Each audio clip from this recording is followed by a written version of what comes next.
Hello and welcome back to another episode of Critical Reactions. Your host, Bryan. We're going to wrap up the week as we always do with an album reaction, where we check out a full album track by track, exploring what each song does in isolation and how it works with the larger artwork. Today we're going to be looking at a band called Orgone with the album Pleroma. Now I wanted to make sure I pronounce these correctly, so I did a little bit of research inadvertently found out what these two terms are. Orgone is a pseudoscientific concept that has a couple of descriptions to it, one being an esoteric energy, but another being some sort of hypothetical universal life force. Definitely feels like something that might go into a more philosophical angle, especially when we take the idea of Pleroma into the equation, which is the name of the album, which is a Greek word that means fullness and generally refers to the totality of divine powers, both in Christian theology and in Gnosticism. So, these are some big terms. We have a band who has chosen one for their band name and the other for their album name. Now, there's another oddity to this. There are 9 tracks on this album. It's 56 minutes long. That's actually not too unusual. It seems about right, except that 80% of this album exists across 3 of those tracks. The other 15 minutes are spread out across the remaining 6 tracks, which presents us with 6 songs that are interlude length and then 3 main courses that are 10 plus minutes long. I don't think we've listened to an album that quite divides up the runtime this way, so it'll be interesting to see what they do with this. We're going to kick it off with the beginning, as that's just generally a good place to start anything. We have a 2-minute intro track that's going to take us to our first big song at 10 minutes long. We're going to run both together. So, let's see what Orgone is bringing to the table with Approaching Babel and Valley of the Locust. Wow. No lead in, no fade in. Beat 1 is notes. That's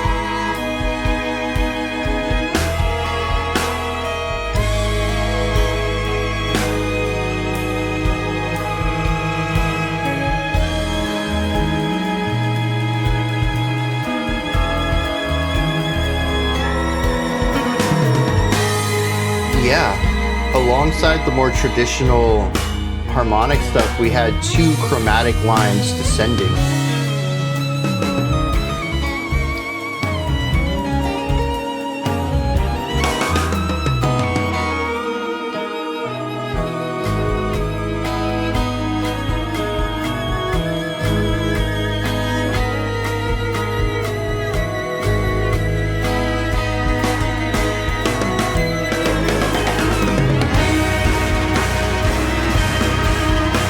The tremolo going on the violin over there.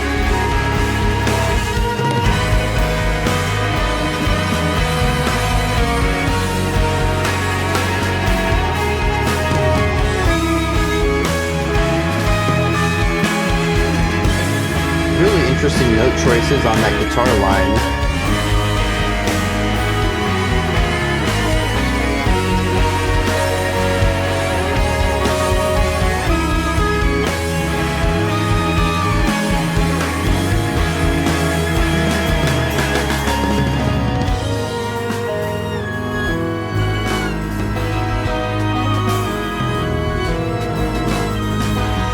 The drums are quite interesting here.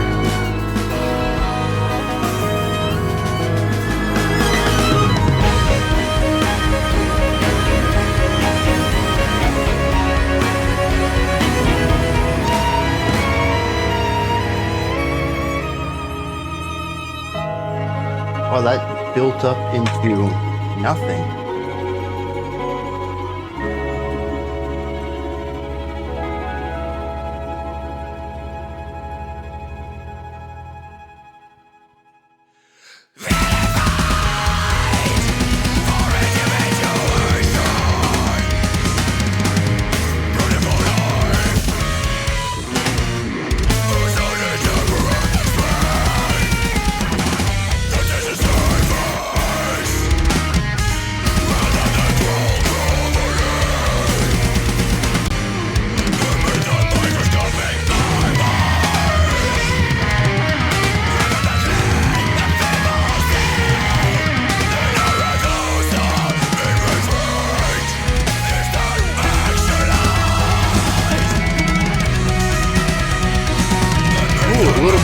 beauty shining through.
I love the drum work here.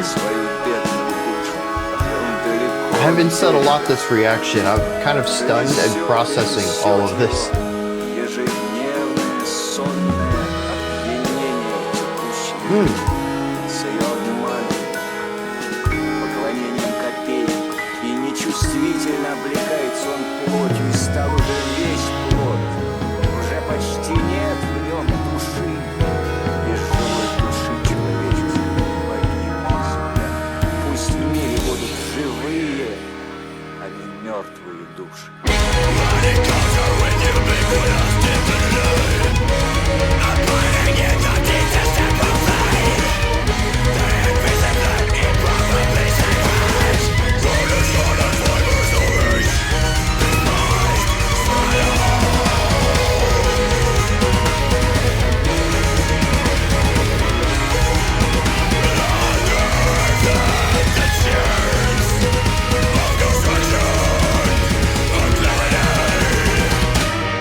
There's a nice mix between more dissonant harmonies like this section and the more confident ones too.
light versus dark.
No, I want more clean. Feed me more clean, please.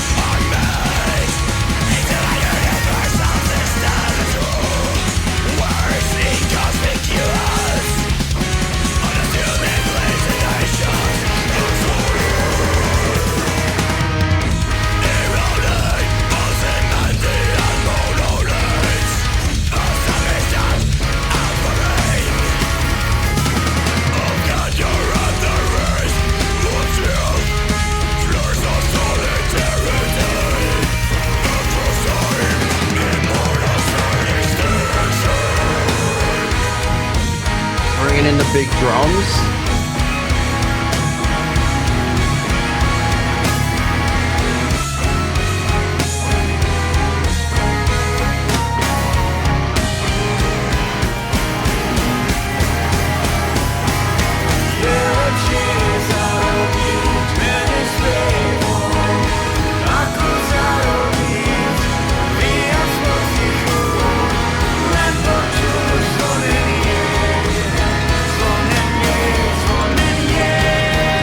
We actually have one of these.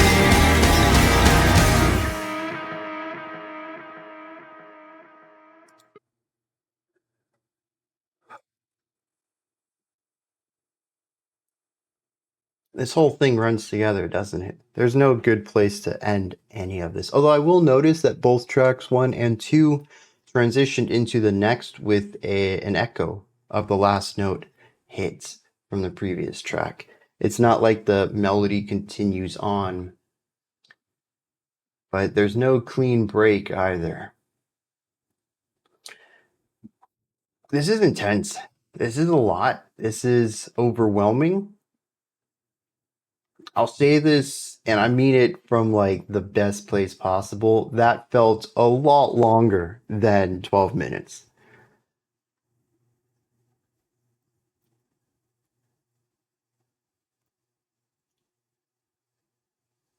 But I mean that from like a good place. Like it feels like there was so much crammed into that. You're just like, how did they put that into just 9 minutes rather than like, geez, why was that song so long? I was ready for it to be done. No, it's just, it feels like there's so much more. See, I don't. Okay, I guess let's start with track 1. It's probably.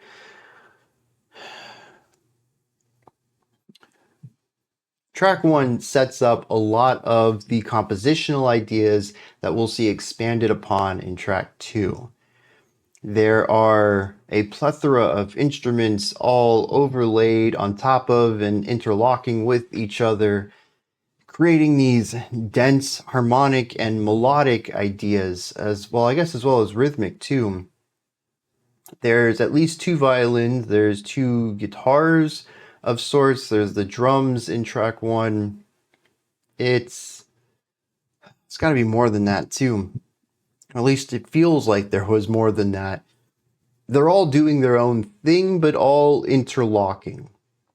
It's not that they are playing completely different tracks. It's just that none of these are really playing the same thing as someone else. We basically have 5 distinct parts all coming together to create this opening track. And honestly, this is only a description of 1 or 2 of the parts of this song.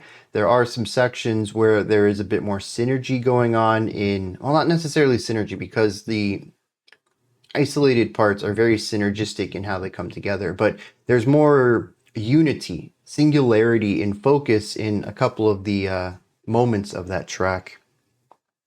But I feel like most of it is all of these different parts coming together to form a larger part, a musical Voltron, if you will. And there's so much going on. It plays with rhythmic devices. There's some, I don't know if I would call it polyrhythm, but we do have 16th note picking going on, or 16th note bowing going on the violin. We have quarter notes somewhere. We have 8th notes on the drums. I think maybe the cymbal work.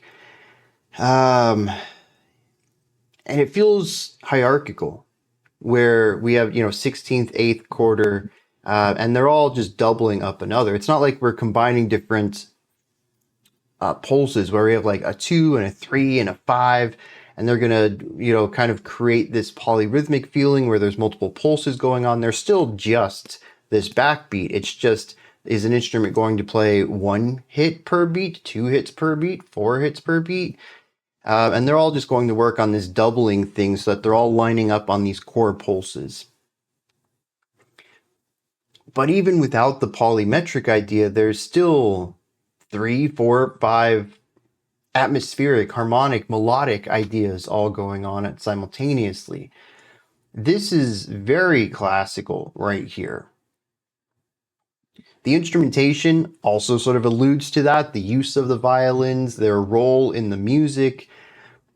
But I think compositionally there's an element of classical here as well. It doesn't really feel rock or metal yet. We will get there in track 2. That's an interesting one. But right here, I kind of thought that maybe we were going for a modern classical instrumental album, just because this was so well done. Usually I hear instrumental tracks with violins, violas, cellos, and I'm like, oh, okay, it's just the intro track for a metal song. But this is more complex than those tend to be.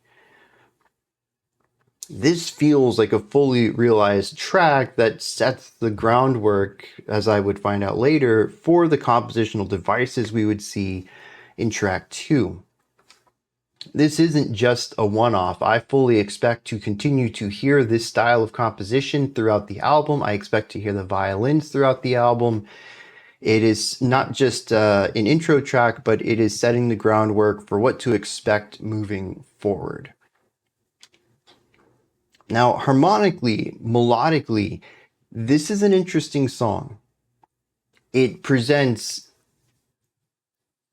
dissonant harmony. It presents consonant harmony. So we have stuff that's a bit grittier and stuff that's more beautiful, but we also have everything in the middle of this spectrum as well. There are sections that feel a bit tenser, but aren't necessarily that full-on anxiety from some of those pure dissonant sections. But we also have sections that are very vibrant and beautiful and just feel very joyous. And then we have stuff that feels less so. You can still have this positive element to it, but it doesn't necessarily have these extremities to that feeling. It's a song that somehow within 2.5 minutes covered a variety of feelings and atmospheres and emotions. I suppose that makes sense for a track called Approaching Babel. The Tower of Babel being...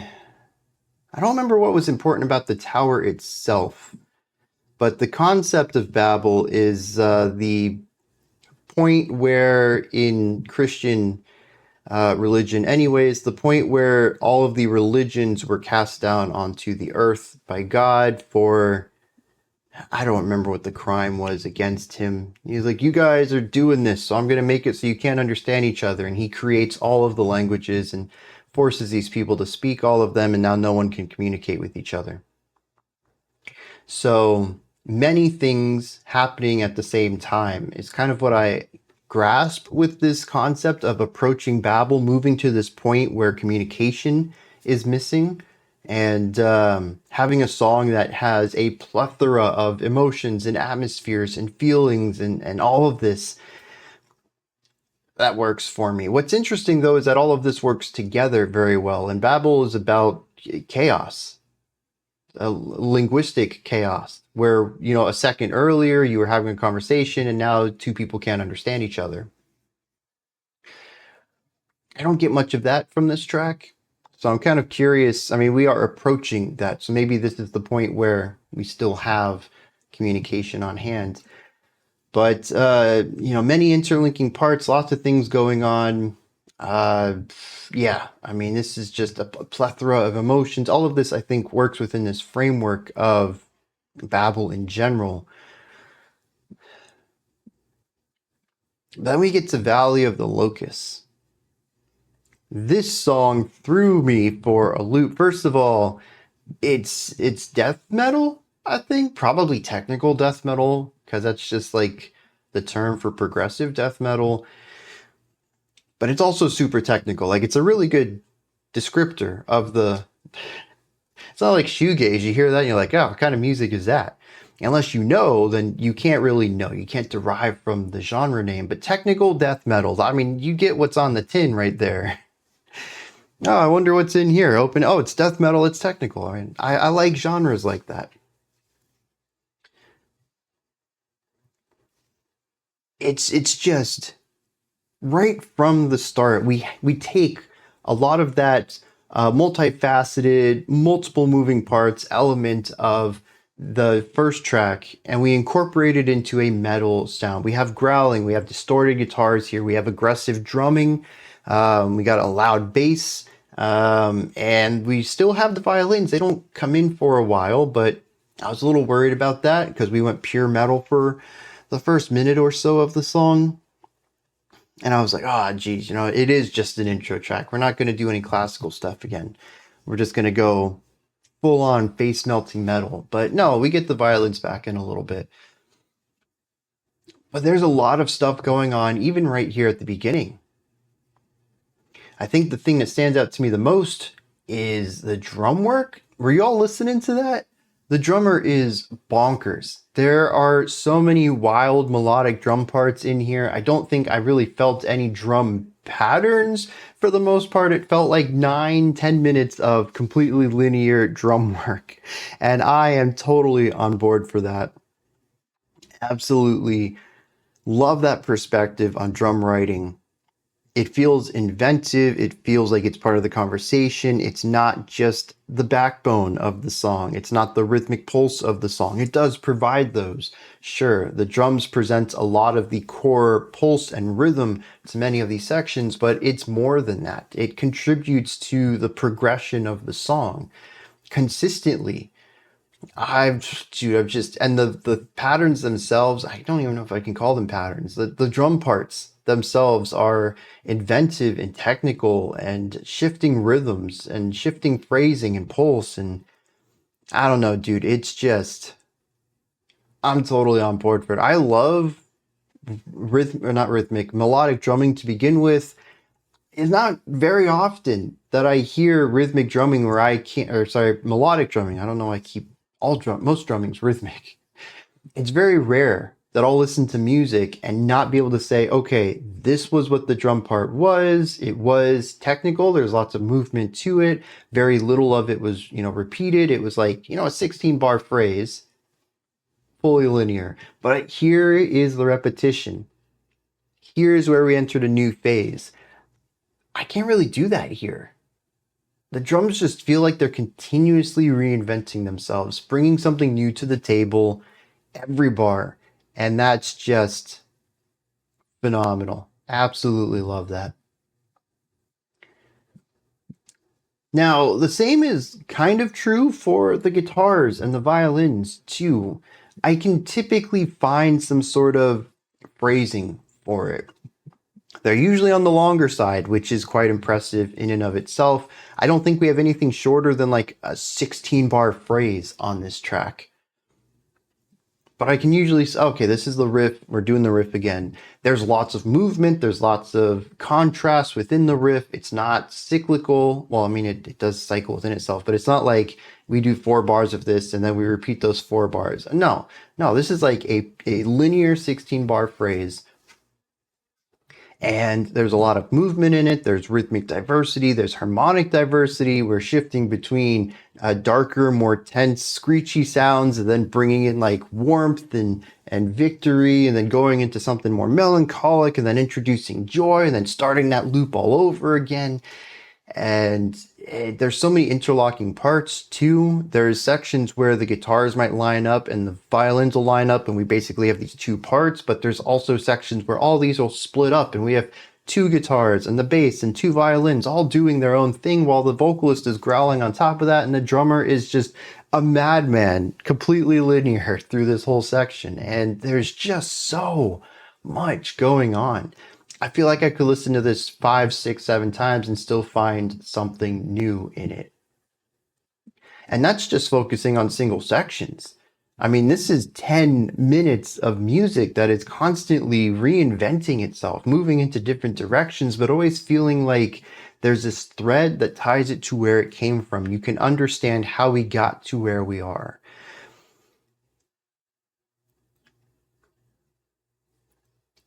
Alongside the death metal sections, though, we have these lighter sections, sometimes with clean electric, sometimes with acoustic guitars. The violins tend to be here. Sometimes we have percussion. It's on the lighter side. It's a nice contrast. I think we have 2 of these lulls against the rest of the song being metal, bringing up these intense highs. But it does provide a situation where we can kind of get away from the aggression of everything else and provide a little bit of a break. Now, it's not a total emotional break. These sections can carry just as much anxiety and sorrow as any of the other sections of the song, but they are softer, easier to listen to. The tones of the instruments are a bit lighter and less aggressive. It provides nice flow as well, as these tend to at least sound quieter.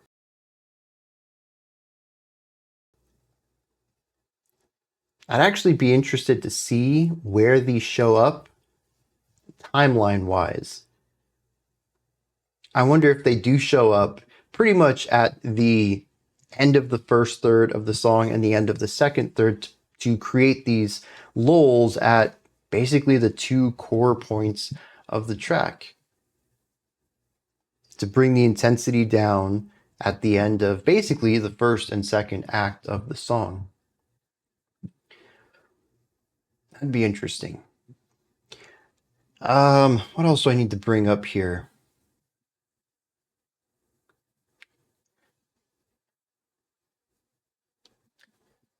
Harmony, particularly there at the end. I should have brought this up earlier while y'all might still have a chance of hearing it. I could still hear this riff immensely, but I really focused on it when it was played at the end because it stood out to me. There is what I think is, and it really depends on how fast you count it. I counted it around 16 bars for the phrase. It's fairly lengthy. The guitars take this idea where they kind of have this pulse every 2 beats. And the first time through, it's kind of static. And we have a rising with a little bit of coming back down to land back on something a bit more static. But then the 5th time through, we have this rising idea of half steps, which are harmonized as well. They're not playing single notes, they're playing chords. And it's just this rising tension, and it just builds into this angelic release. I find that to be really interesting. It kind of represents the entire feeling of this song for me, which is multifaceted. I'm not going to say that I completely understand this, and it could be that my take here is totally wrong to begin with. But what I get out of this track on a first time listen is something very, what's a good term for it? Not esoteric, but existential? Yeah. It's a song that attempts to grasp a lot of feelings simultaneously and pair them all together. Like I mentioned, there is joy, there is elation even at some parts, there's sorrow. I don't know if I'd say there's any melancholy in here, but there's definitely awe, exaltation, reverence, but also anxiety, confusion, tension. It's all over the place. It hits everything outside of, I don't know, deep depression and rage, and it kind of touches on everything else. And I find that to be interesting because it makes it emotionally malleable. Depending on what sections you paid most attention to, I think you're going to get a different feeling or vibe out of it than someone else who listened to it and might have focused on different elements of it. And there's probably some emotions I totally missed in here too. I'm not saying that I heard all of them, but I get something very existential out of this. The tension, the comfort, the anxiety, the fear, the joy of realizing that life is meaningless and meaningful, and that you're so small, but you're a big part of people's lives, that scope changes everything. I have no idea what any of this means against Valley of the Locust, and we'll get into the lyrics, and maybe none of this is supported at all, but musically, this just feels deeply philosophical. Parts of it feel like spiraling into nihilism, and other parts feel like the joy of coming to a conclusion about your purpose, your point, your place in this world.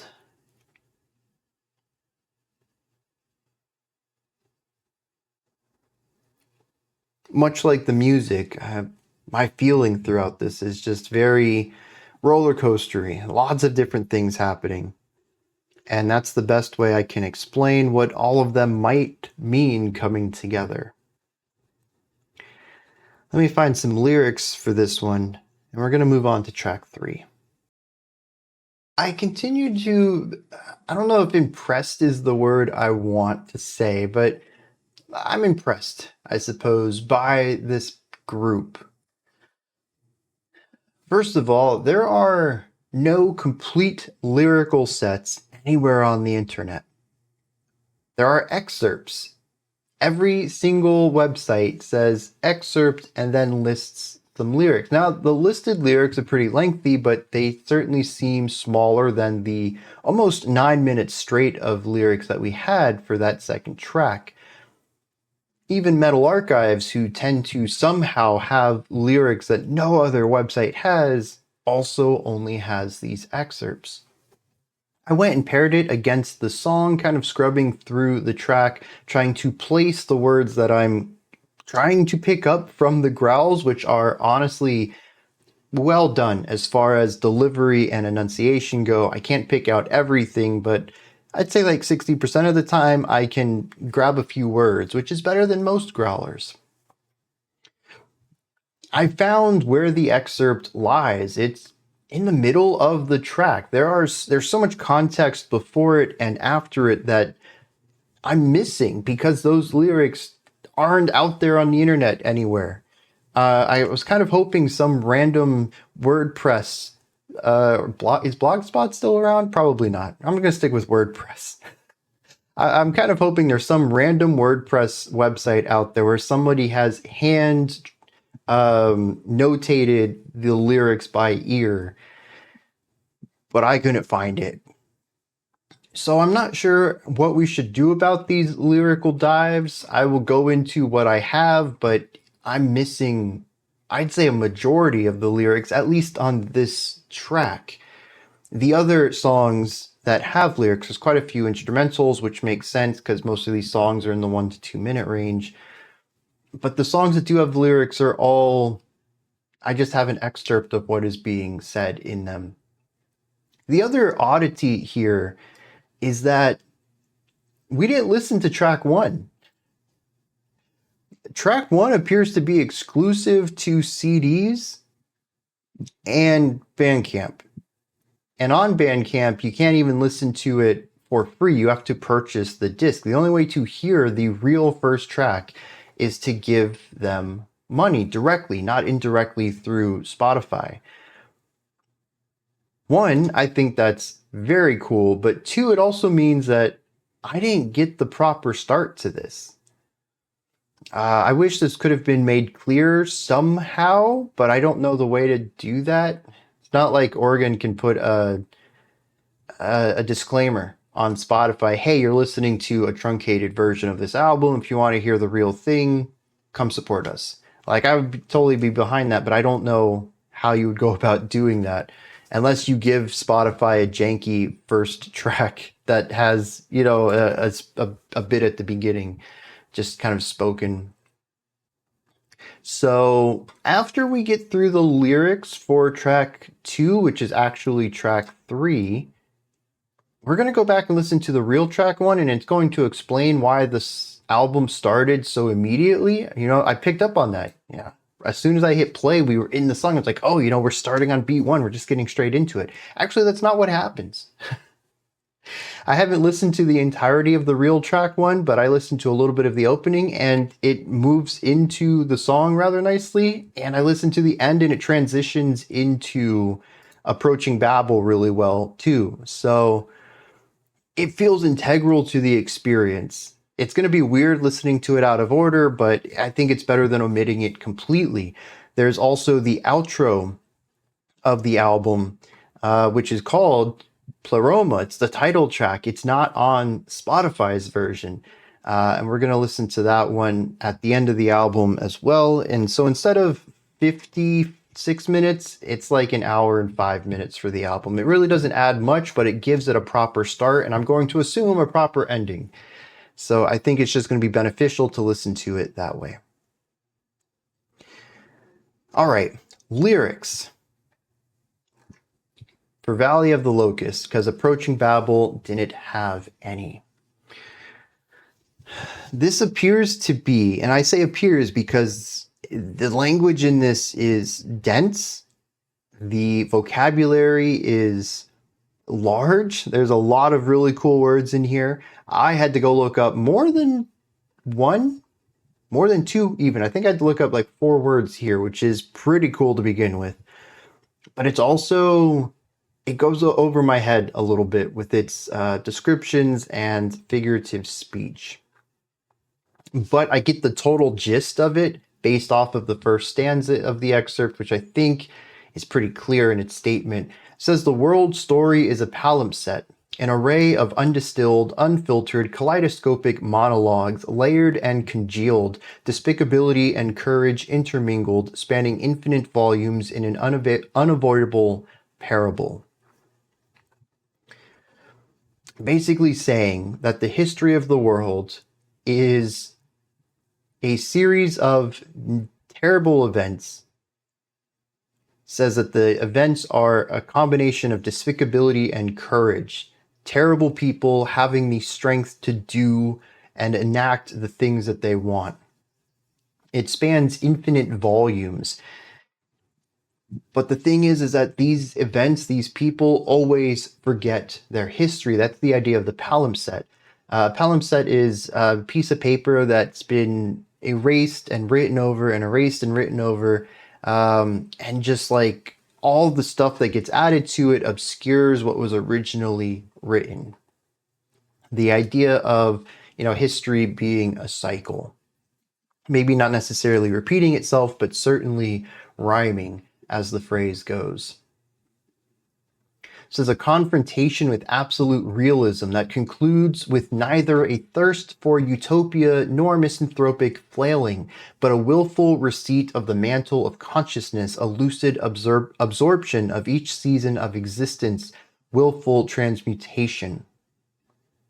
Basically says that people in general across all of history have neither been completely fair to each other to create a utopia, but have neither been completely antagonistic to each other, creating that misanthropic destruction. We have certainly seen the pendulum swing towards both ways, but it's always been a specific point in time in a specific region that might be more misanthropic and destructive, or more utopic and positive. But that generally across the entire world and the entire history, we have never hit one of those extremes. Everything exists in the middle.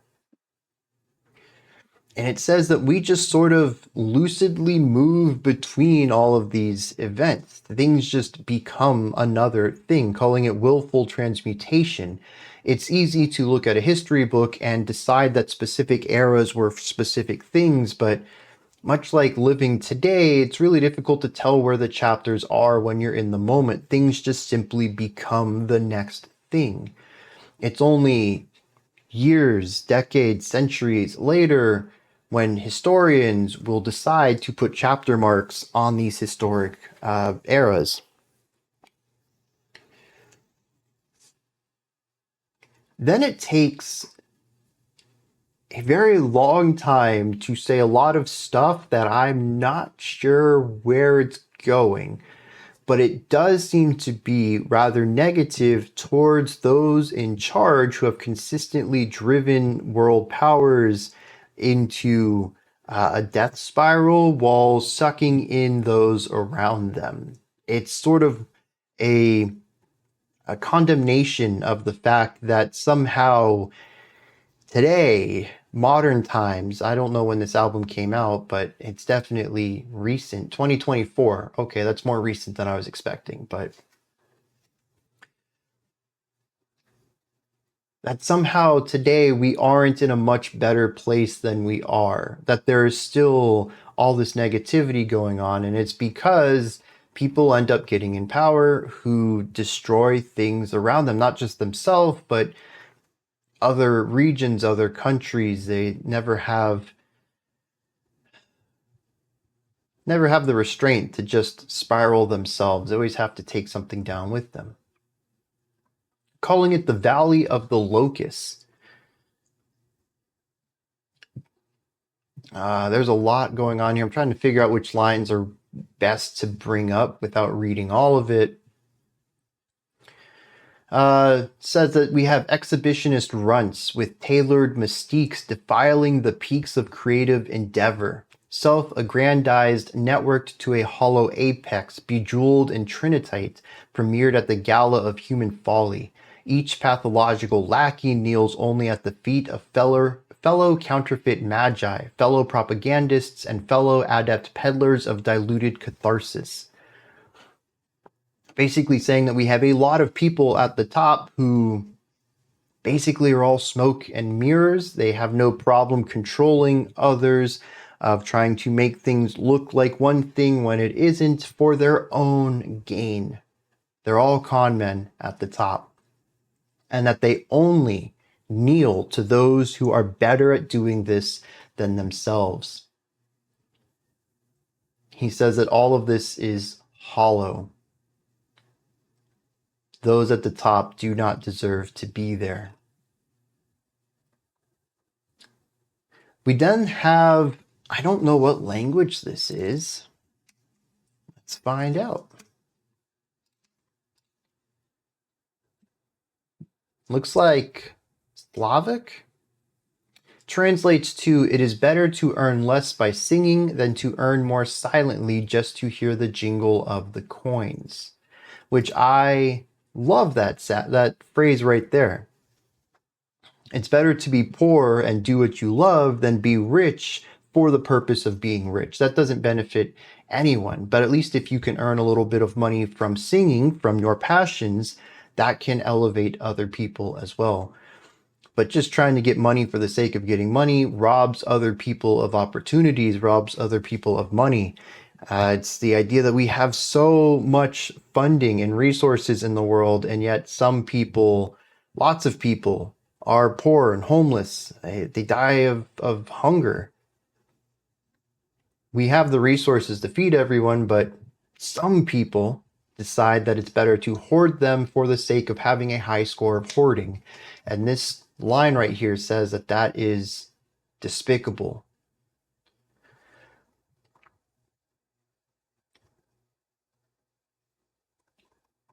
It's an interesting section right here, and I really am curious what else exists around it. I think it's linguistically interesting. I think it's philosophically interesting. I like the measured approach to it. There is definitely a bias towards those in charge across a lot of humanity, but it does seem to be a bit more nuanced than simply everyone who's ever run anything is bad and we need to tear down the establishment.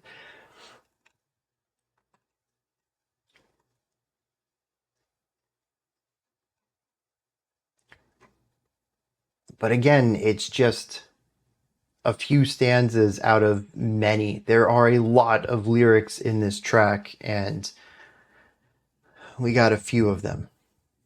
Now, as I mentioned, we're going to move into another track here. It is the first track, though. It is called, what is it called? Silentium. I'm going to play it from the start. We're going to run a little bit into that second track so you can hear how the transition is. Probably we'll talk about it. It's only a minute long. And then we'll go into track 3. All right.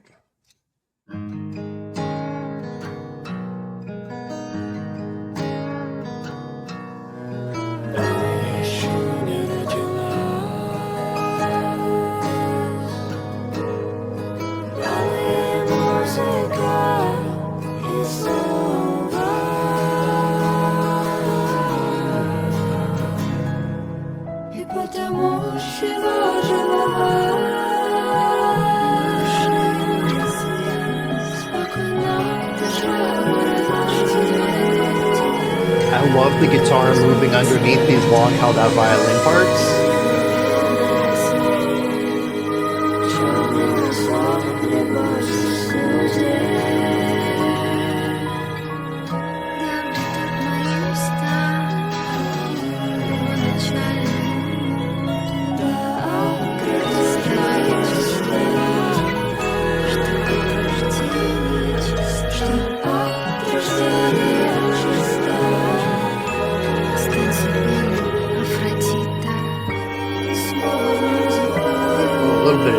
Coming in there, but moving towards this resolute beauty.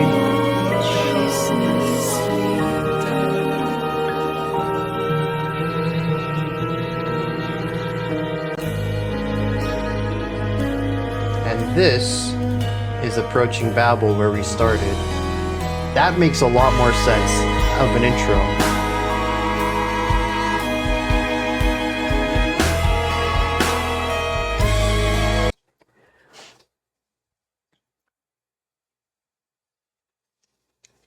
Now, I like that. I already liked Approaching Babel. I thought it was a wonderful, more classical-oriented track. But having that, I don't even know what you would call it, the opening song, that's just the layered violin and guitar, the shifting pulse where the guitars will hold out a note and the violins will move, then the violins will land on a note and the guitars will move. The layered vocals, there's 3 vocal parts there alongside the guitar and violin parts. It's just beautiful. It has elements of, well, beauty to it, I think, just throughout, strong elements of awe, but it also brings in a bit of tension, pushing towards resolution, which I think that resolution feels really great moving into the beginning of Approaching Babel, because what I didn't really pick up on Approaching Babel, because it was just the static form, is how melancholic it starts. I didn't bring that up. All I talked about really was the beauty of the song because of the complexity and gorgeous harmonic work on it. But it is very melancholic. You can hear it from that first note, the long drawn out ending of track 1, Silentium, into that first hit of Approaching Babel, and you can just feel this weight drop. It gets darker harmonically. Track 2 works better in context of track 1, not just in fluidity, because it does just kind of start out of nowhere, but also because of context to help gauge the emotional weight of that song. Yeah, I mean, that's just... it just elevates it. I totally understand and appreciate from an artistic point of view directing people towards your Bandcamp and your CD sales. But I think I don't know, man. There's a chance. Like, imagine I don't, because, you know, I don't always do research into stuff. It's really something I do in this channel when I'm doing these album reviews, is I dig into extra stuff and try my best to understand what the artist is trying to accomplish. But if I'm just listening to an album on my own, I'll say something new came out and I'm like, oh, let's dive into it. I'm just putting my headphones on and hitting play. I'm not looking for lyrics. I'm not going to Wikipedia or Metal Archive or anything like that. I'm just enjoying the music. And there is a pretty much 100% chance that if I had checked this out on my own, I would never have heard the true intro to this. I would never have heard the full album. I would have been robbed of that experience. And I don't want to put that on Orgone.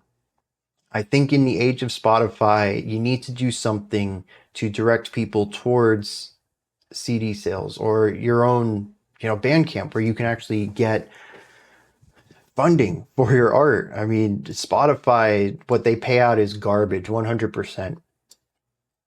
But I don't know if undermining your art and making it worse without indication that your listener is listening to a worse version is the best way to do it. It's a way, for sure, 100%.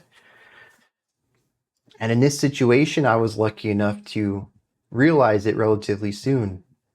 But like I said, there's a chance I would have listened to this on my own and not have known that. So I don't know. It's a tricky situation. There's no right answer to it. I am glad that even out of context, I got to hear this opening track, though. And I'm sure the first 3 tracks together, Silentium, Approaching Babel, and Valley of the Locust, is just phenomenal, sweet. Having that extra little bit at the beginning of it to really set the scene for everything. I think Approaching Babel does a great job of setting up some of the classical elements, but Silentium does a great job of setting up the emotional elements that Valley of the Locusts ended up looking into. And really all 3 of them together is, I mean, that's how you're supposed to hear the beginning of this album, 100%. There's just no way around it. Track 3, Hymne à la Beauté. Let's dive in.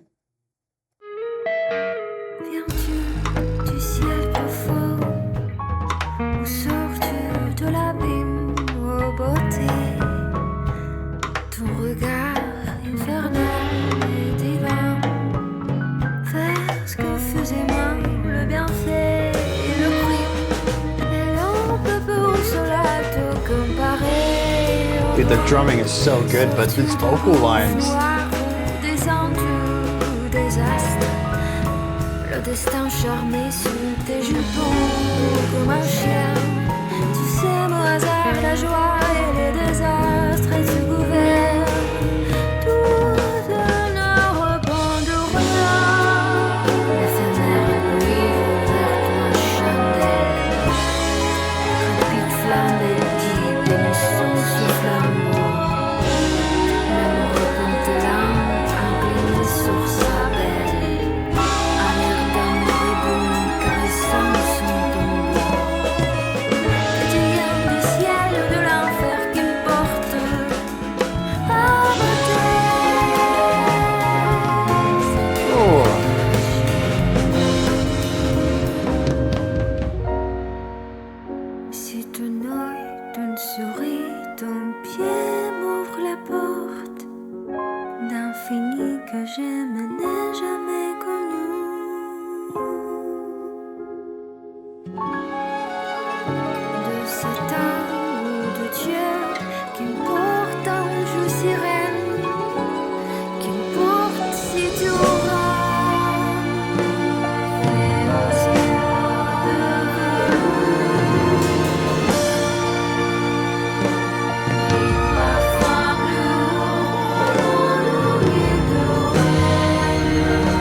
Dude, the guitar and drum combo in the last 5 seconds, all in.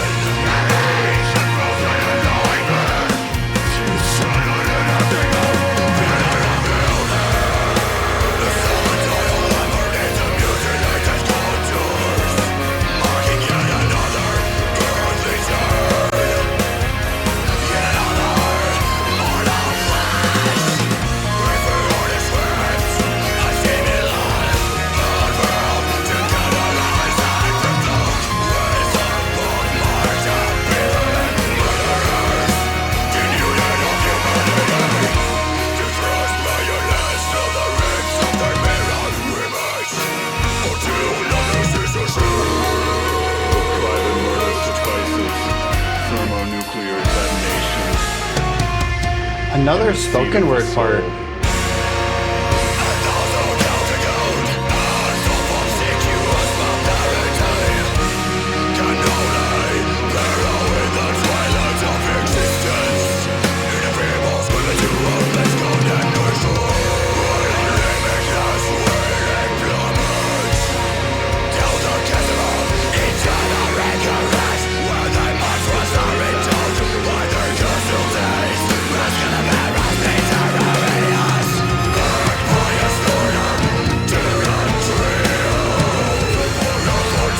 Second time they're ending a rather complex track on a easy to digest groove.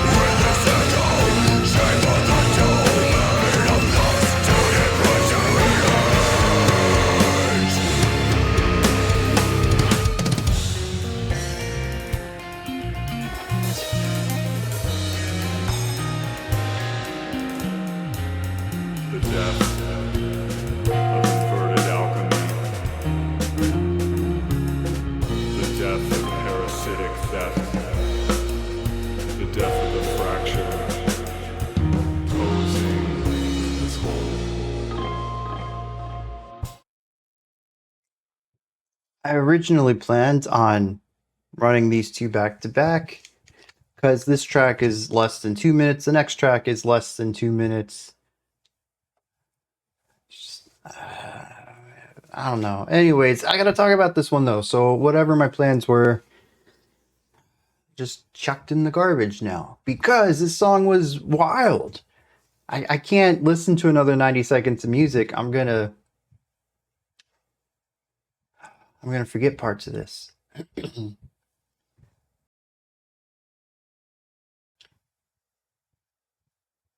What happened here? I really enjoyed getting to check out the first real track, Silentium, because I feel like that sort of, I don't know, acoustic instrumentation with the layered clean vocals on top of it paved the way for the beginning of this track. And while I think it would have been fine on its own to just kind of come into this because we have heard these vocals before, having almost a direct comparison to this sound coming in at the beginning of the album elevates this. This reinforces it. This is no longer this is a one-off idea for them. This is, okay, so they're consistent. They're serious about this. This is a technical death metal band, but that's not all we're getting on this album. We're going to have classical ideas. This one in particular, we got a little bit of jazziness in there, so that was kind of cool. The drummer had sort of alluded to some more free jazz ideas on, was it track? It was approaching the Babel, wasn't it? And a couple of interesting free jazz adjacent ideas on Valley of the Locust. But here we got to some very traditional jazz patterns. Complicated a bit, but the core foundation, I think, is closer to jazz than the progressive metal that we've heard from the drum work on the other parts of this album so far. But this solidifies everything. It's like, okay, these one-off ideas, the metal, the clean vocals, the classical stuff, this is just what the album is. As far as tracks go, we're about a third of the way done. Granted, there is a lot of music ahead of us, but they're not pulling off of the throttle here. It isn't just, we had a classical song and now everything's just metal. We've run into albums like this where I'm excited by the first track and then they never revisit anything like it again. That's not true here. What we got within the first, 15 minutes of the album, the first two intros, and then the first real song, longer than 2 minutes long, those three tracks combined gave us the blueprint for this album. And I don't see them coming off of that. I don't see them changing gears or anything like that. I expect this to show up throughout the rest of the album. And it's because of the intro to this track that solidifies it. Gorgeous, melancholic beginning to this song. Love the layers, the multiple vocal parts, the violin, the guitar, the way that they are playing off of each other. I love how the two vocal lines started out sort of not necessarily call and response, but sort of dancing around each other, counterpoint style. But then eventually one of the vocals just started holding out these long notes and provided almost a harmonic texture against the other vocal, which was doing the lead melody, while the violin and guitars are dancing around that. Just a beautiful way to wrap that section up. It is wild, I think, that this can come right before some pure metal and it not really feel out of place. I don't really felt that jarring element, or I didn't feel that jarring element in track 2 either, coming off of Approaching Babel into Valley of the Locust, as we went from that classical intro to the album into a very metallic song. It all seems to fit, and I think a lot of this comes down to the harmonic elements of it. It isn't necessarily different in composition. We have sonic changes, sure, but what's being played by these instruments could be played by the cleaner acoustic instruments too. The harmonies, the atmospheres, the melodies themselves, there are some changes to work within the strengths of the instrument. The electric guitar has a lot of bite and grit to it.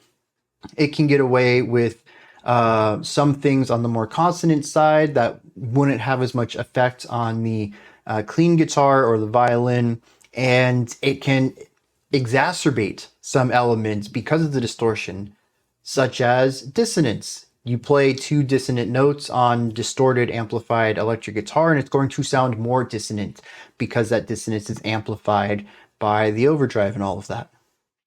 So each instrument has its own pros and cons, and the melody writing does tend to take that into effect. But aside from the nuances that benefit each instrument, it's not like some albums where we will have classical music with classical instrumentation for an intro and then metal music on metal instrumentation for the rest of the song. In this case, the composition, the chord progressions, the note choices, all of that is really consistent across the album. And I think that really helps everything feel interconnected. If we were moving between contemporary classical and metal on this album, it would feel of two worlds jumping back and forth.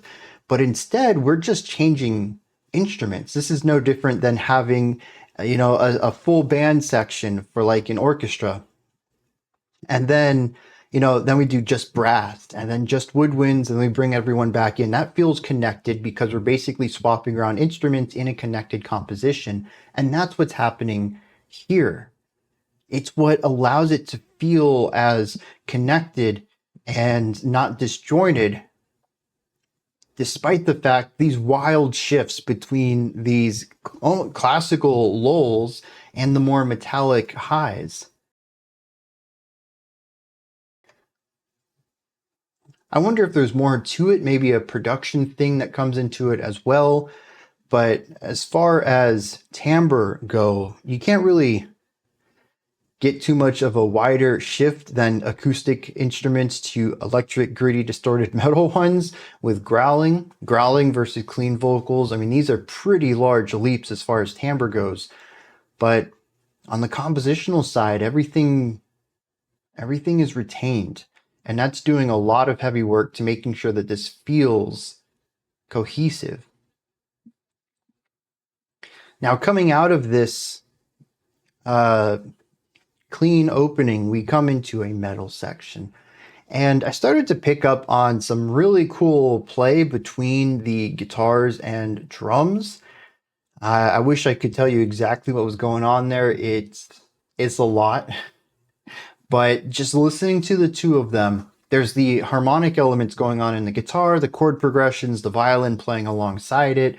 Those are certainly influencing some of why I enjoy this, but listening to the rhythmic devices between the guitar and the drums, listening to the linear drumming on the drums, it's just, everything clicks. I think this is probably my favorite moment in the song so far, is the first 20 or 30 seconds of the metal section for this track.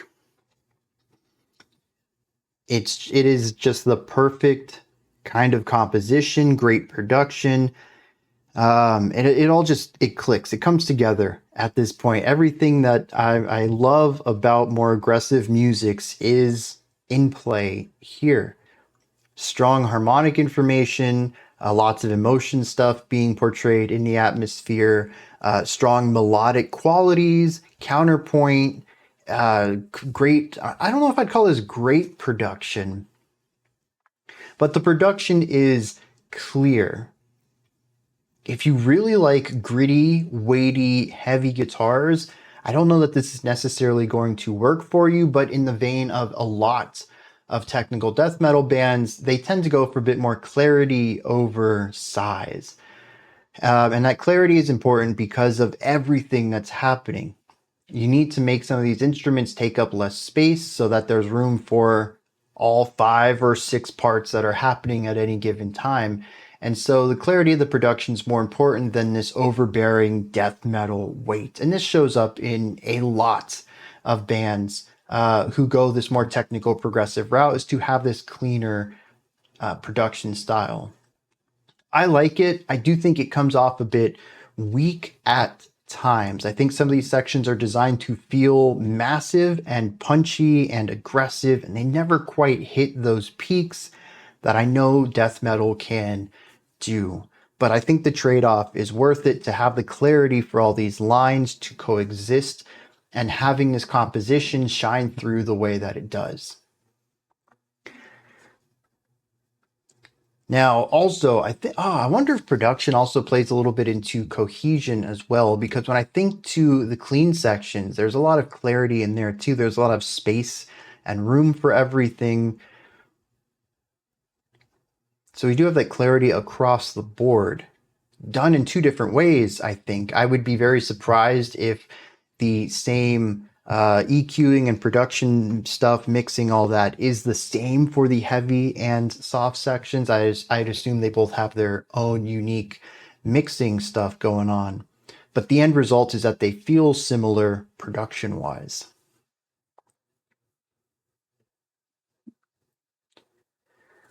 Spoken word. This is just a small bit right here, but we do have 3 distinct vocal styles. We have the clean vocals, primarily femme vocals coming through on like the beginning of this track and Silentium. But we also have some clean masculine vocals too. I don't know if it is the growler doing them. We heard them towards the end of Valley of the Locust, and I really love the way that song ended. With basically this choir of voices. Granted, I think it was still just those 2 vocalists, but there were layers there, and it was on top of this big,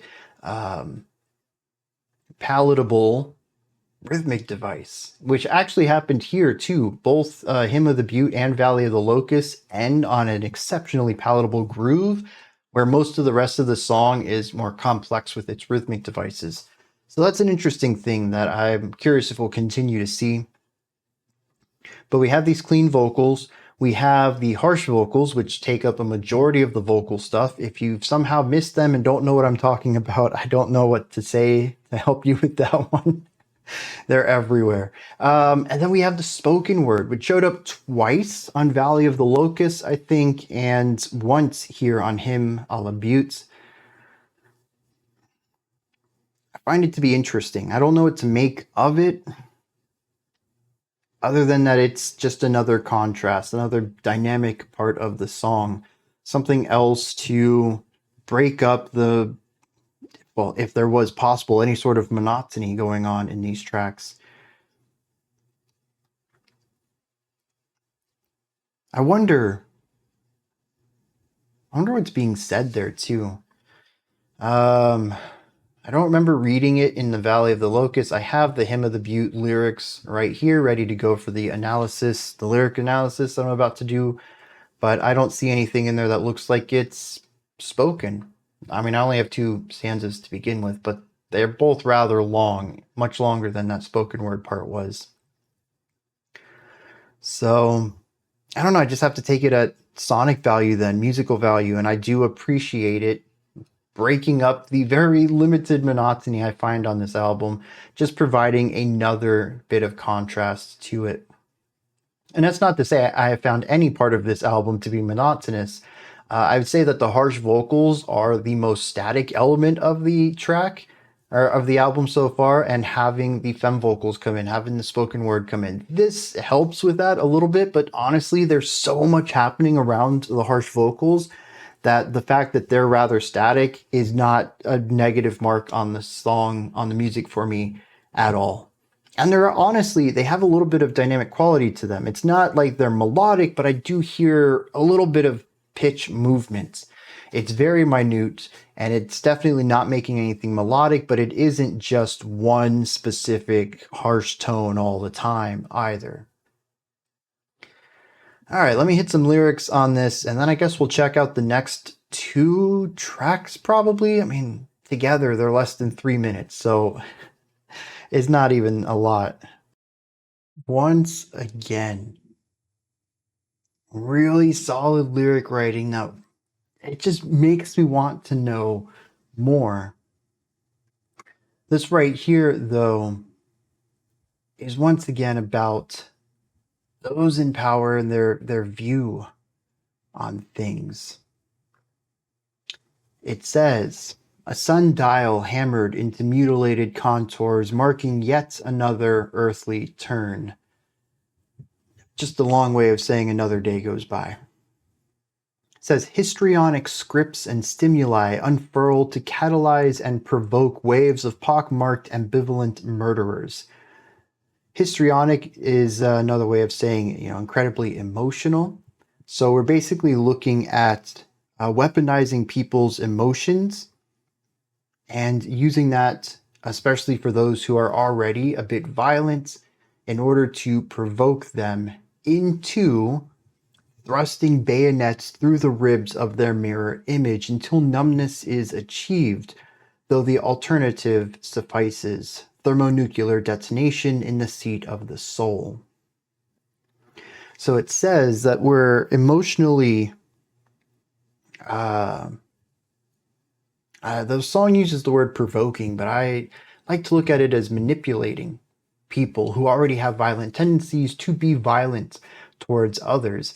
It specifically brings up thrusting bayonets, bringing the idea of war into the picture, but I think it's also just as clear that violence against your neighbor is what this is alluding to, whether that neighbor is, someone from another country or someone who lives next door to you, because it says that you're thrusting the bayonets through the ribs of their mirror image.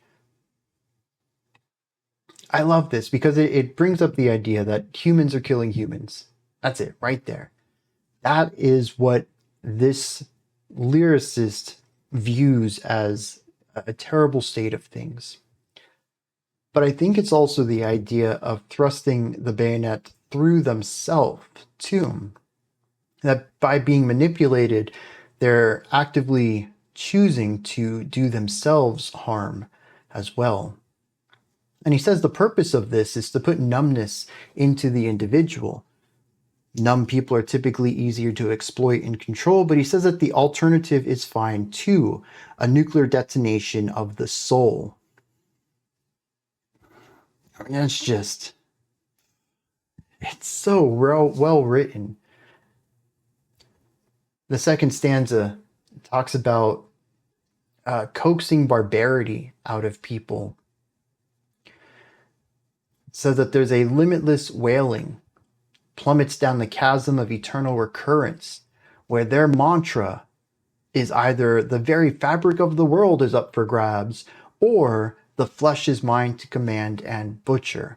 These are people who believe that everything is theirs and no one else should be allowed to have control or ownership over any of it. They believe that everything in the world is possible to own, to control, to command, and to destroy.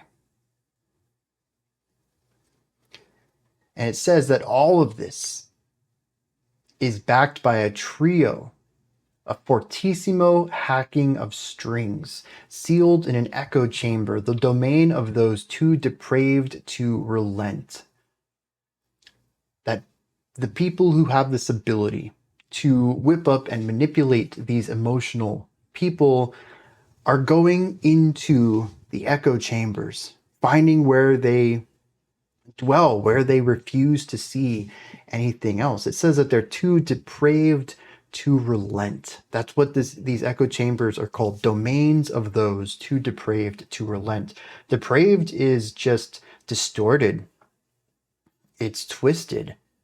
It speaks to not necessarily an not wanting to relent or change the mind, but an inability to, something on a psychological level, or maybe even on a DNA level. These types of people cannot back down. They can only take a step forward. They can only grind their feet into the dirt harder.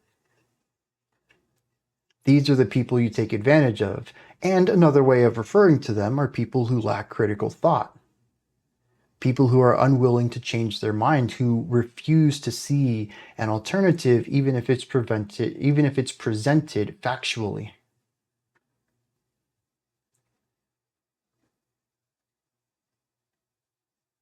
Very interesting. Again, I want to know more of it.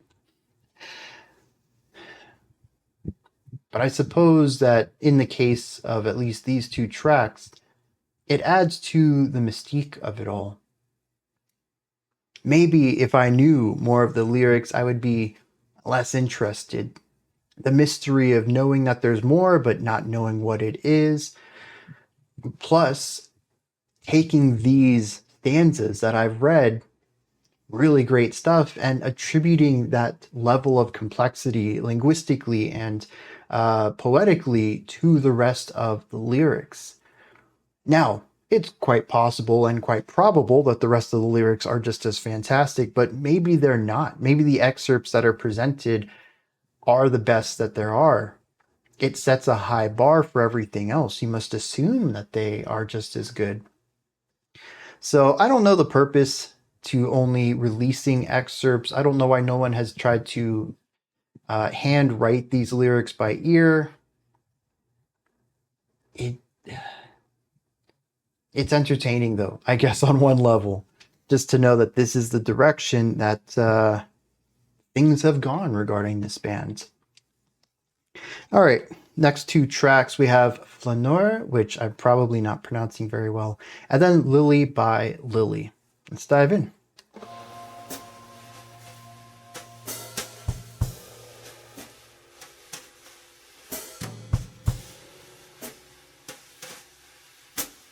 We got steel brushes.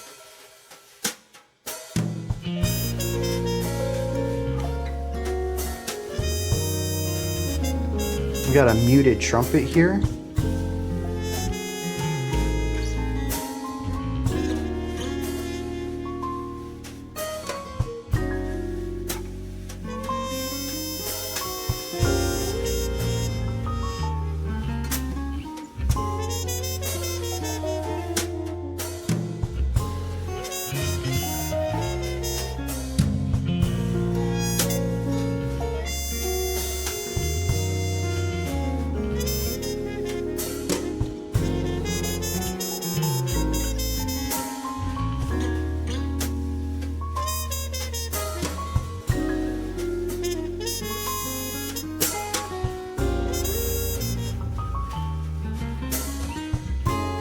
A bit of darkness in here.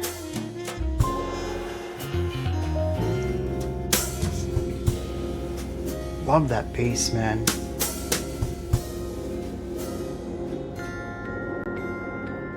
And a little bit of bells to wrap this up and help transition to the next idea.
A little bit of lift coming out of that. More lift. It really feels like it wants to be hopeful, but there's so much weight pulling it down.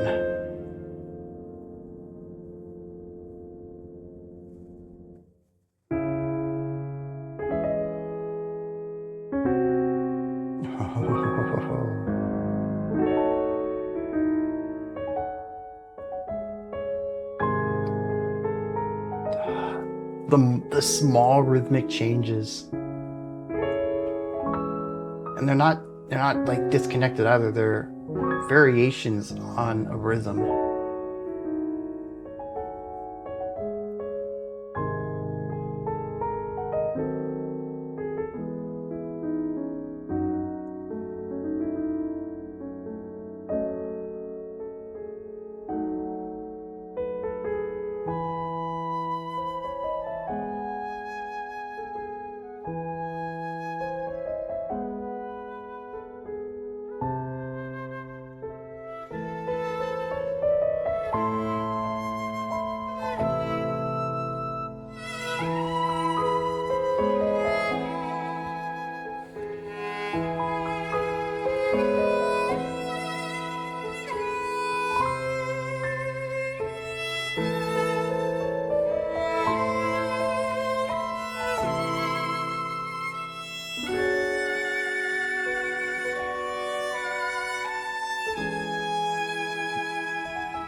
You know, it's interesting, despite track 3 being Hymn of a Beauté, this feels more hymn-like than that song did.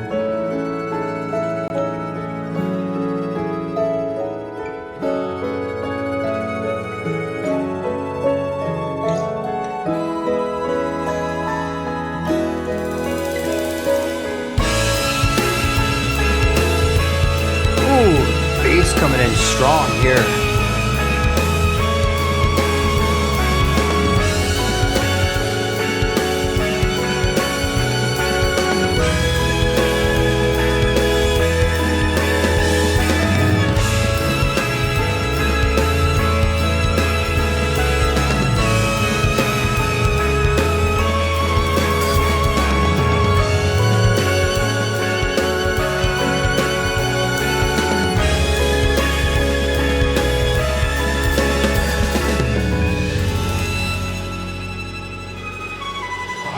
Cymbal rolls This ending does feel a bit hasty.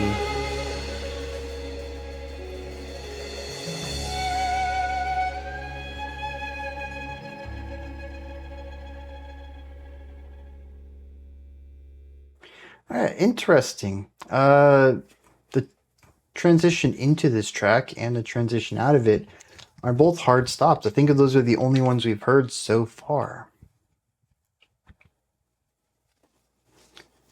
All right, 3 instrumental tracks, each of them a little different from each other, but coming together to form a nice whole. I do find it interesting that the first 3 tracks took us 16, 17 minutes almost.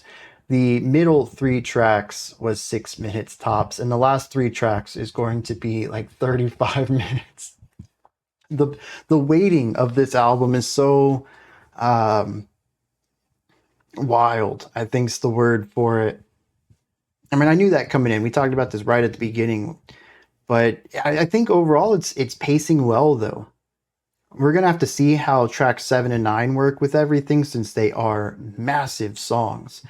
But so far, these first 6 tracks, I think, are paced well. Nice. Well, technically the first 7, because we got to include that other song, Silentium. I don't know why I keep forgetting that track's name. But we had some starts from low classical stuff into some metal highs. Within those tracks, we had highs and lows there.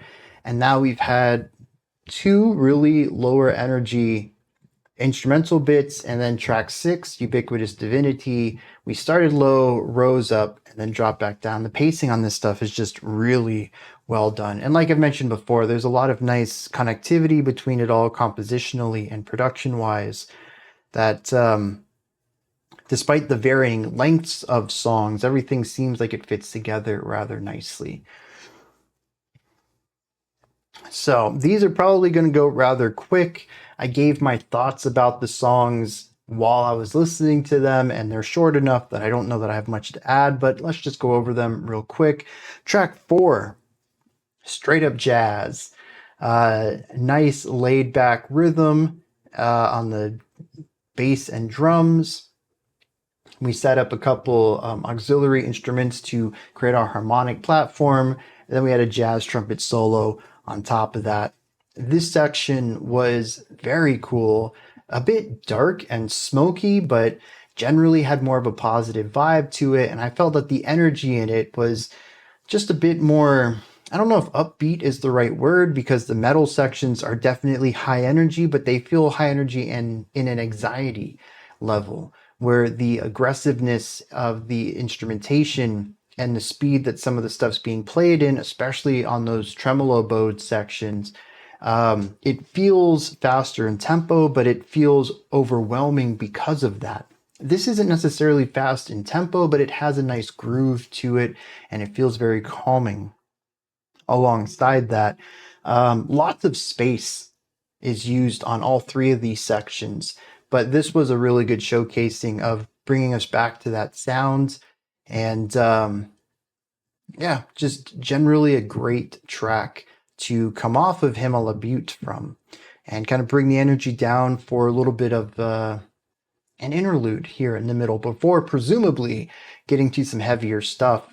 Given that track 7 is 18 minutes long, I'm sure we're going to get some metal in there, just like Valley of the Locust, being 10 minutes long, had plenty of metal in there. Track 5, we shifted from jazz to classical, although we retained some of that smokiness. Kind of gives it a bit of a loungy vibe while still being compositionally classical. I found this to be an interesting combination, where we kind of have the atmosphere of one style and the genre writing of another, and together it kind of feels like a midpoint. Track 4 was clearly jazz. Track 5 is classical with a jazz spice on it. And then track 6 is pretty much straightforward classical music. So it kind of helps as a transition section here, where compositionally we've made the change, but atmospherically we haven't We got guitar, piano, and violin all playing off of each other here. Is this the first time we've heard piano on this album?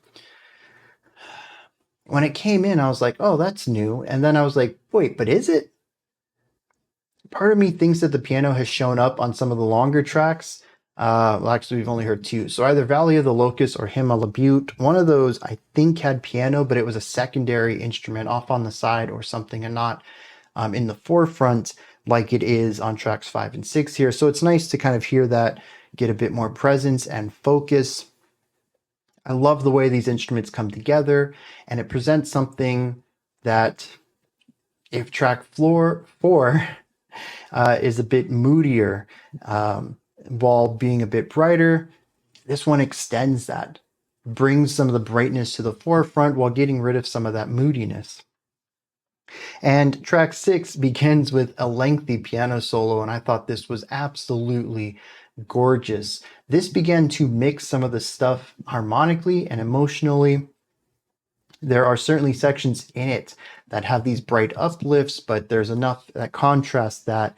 And I don't know if I need to look at those as specifically moments of contrast so that the highs can feel high, the beautiful moments can feel beautiful, or if this is supposed to be understood in a bit more of a mixed emotional response. We have a couple minutes of this solo though, and we build and build and build. We get more instruments coming in. The bass comes in with a sick riff and then begins to lay down some foundational work. And there's some cool stuff going on in the piano during this build-up, really leaning into that tension heavily as a transition device.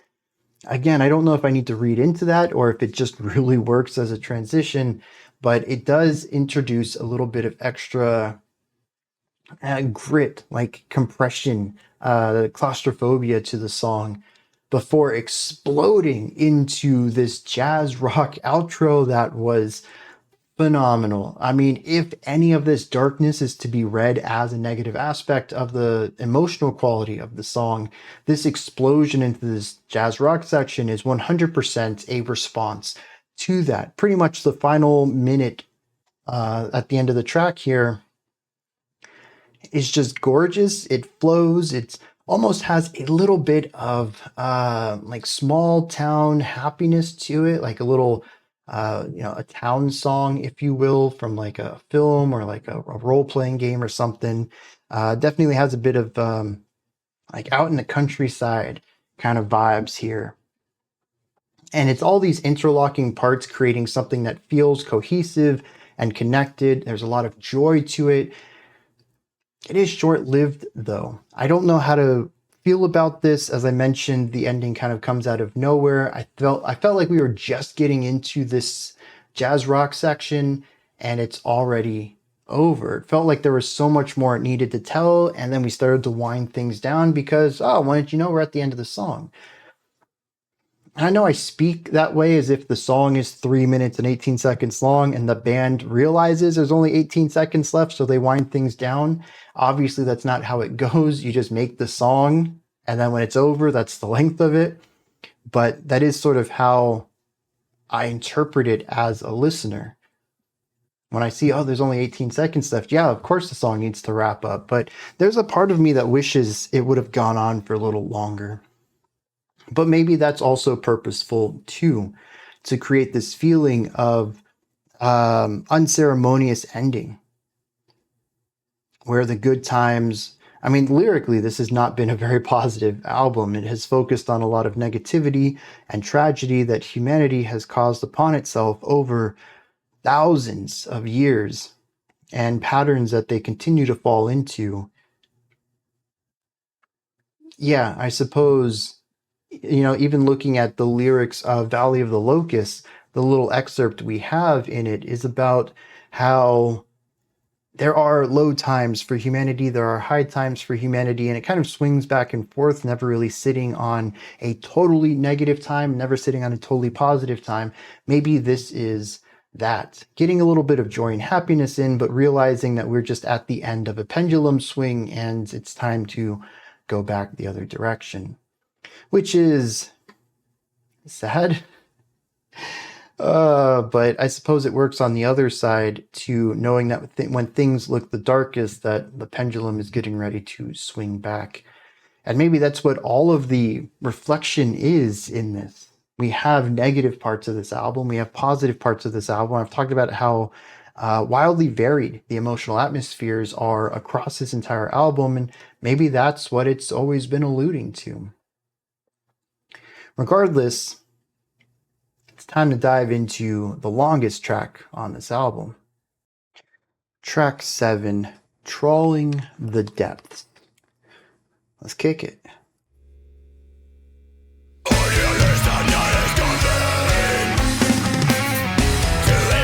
called the metal, didn't I?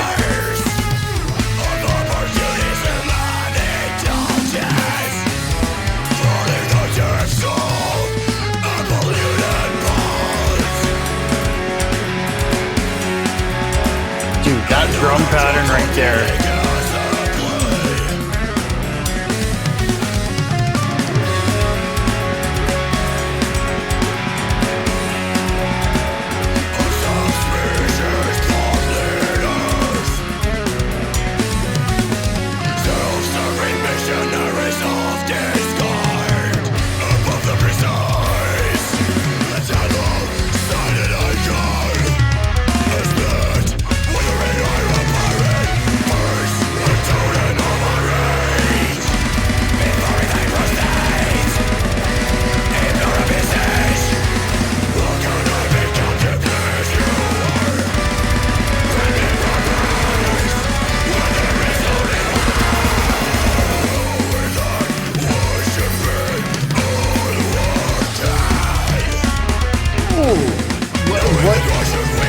What was that?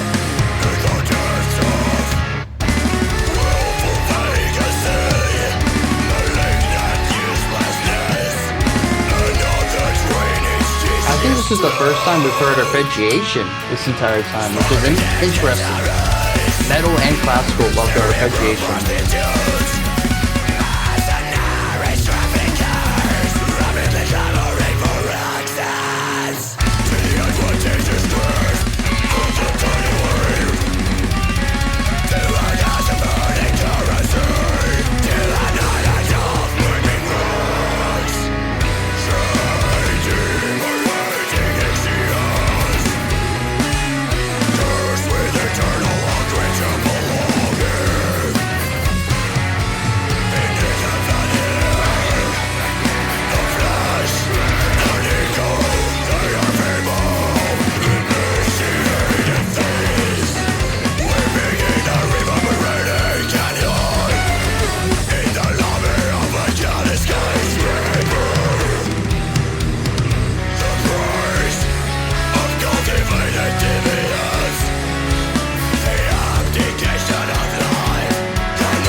This is easily the most jarring shift on the album so far.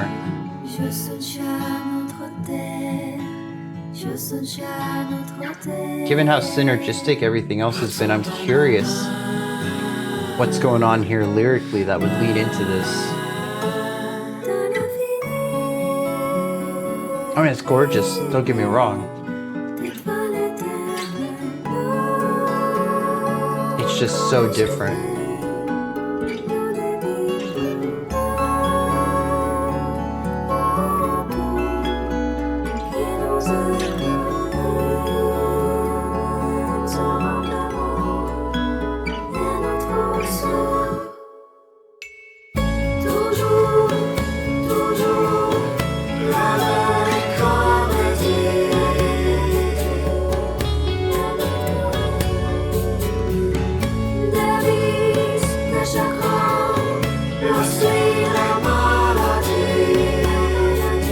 You know, it reminds me of Beach Boys, honestly. It has a very timeless sound to it.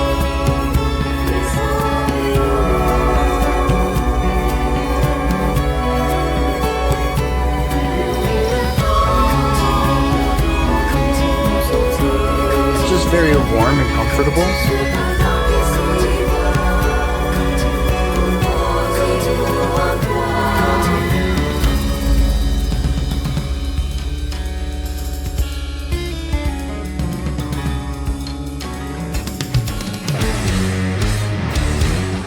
I want to know what mode that is. That rundown right there. It feels like Phrygian, but it's not. I think there's got to be one note in there that's either raised or flattened. It changes it.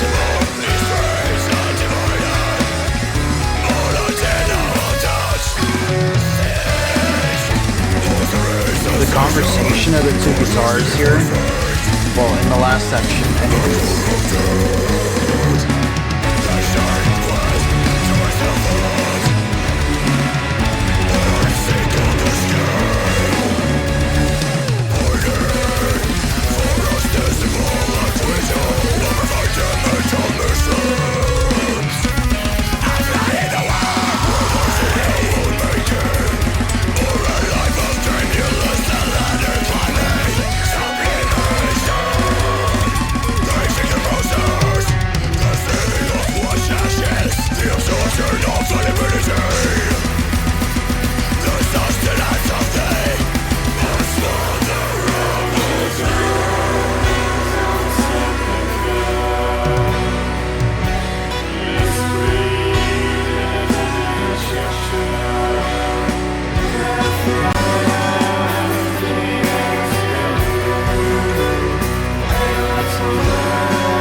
Accordion?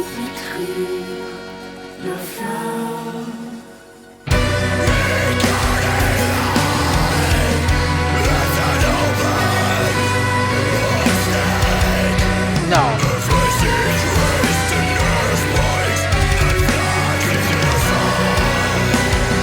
No, that's just the guitar. I wonder if that last section had an accordion or if that was still just the guitar. So much harmonic instability here.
tone going on here.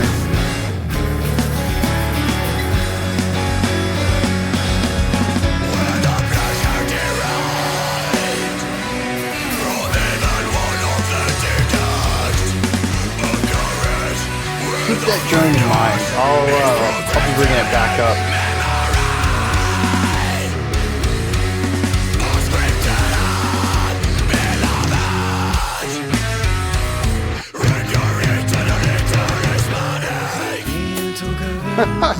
What? Oh, Aguero.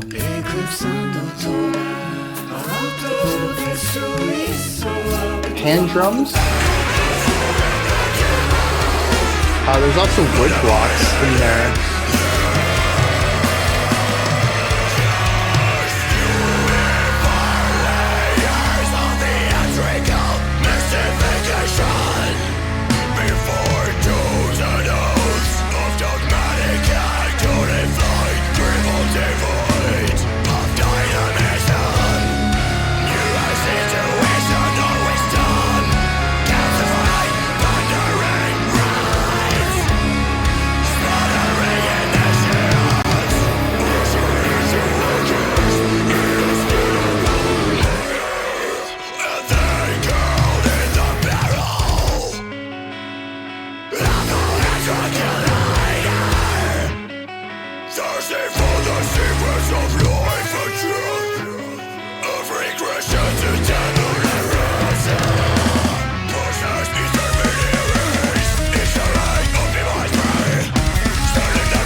I mean, that's a really cool tremolo descent on the violin. What is this?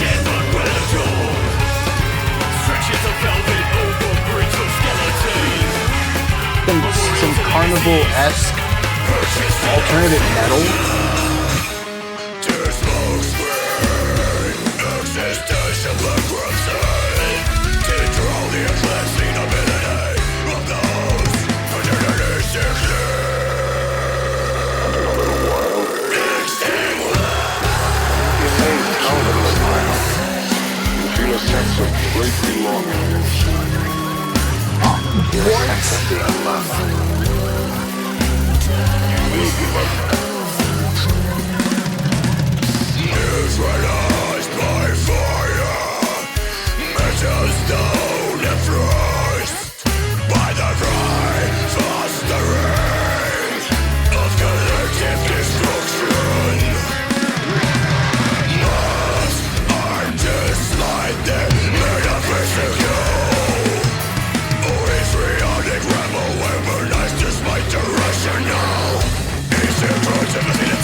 a little bit of traditional Chinese in there, no?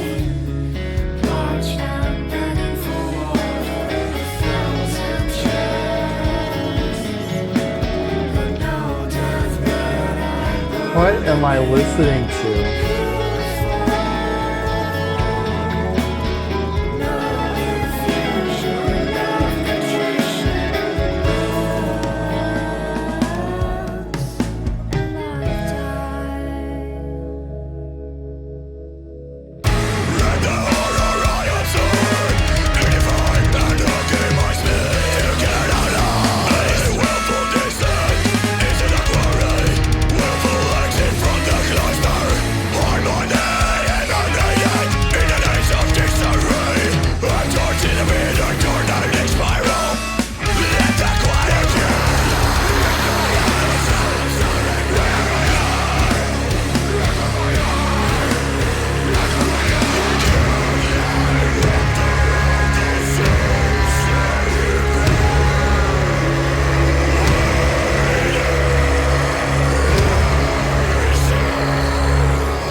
A silver dove, it beckoned me to a burning reel of inspired dreams. A tab of my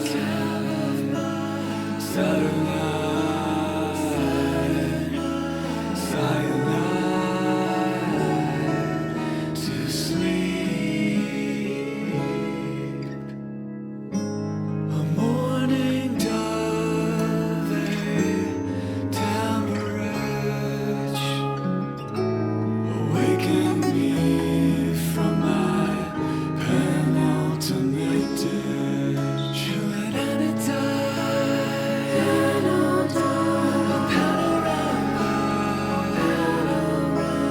I needed this. After that last track, this is very welcome. Let strangers on a train in a pastel dream of bliss, praying for each other's fragrance backslid.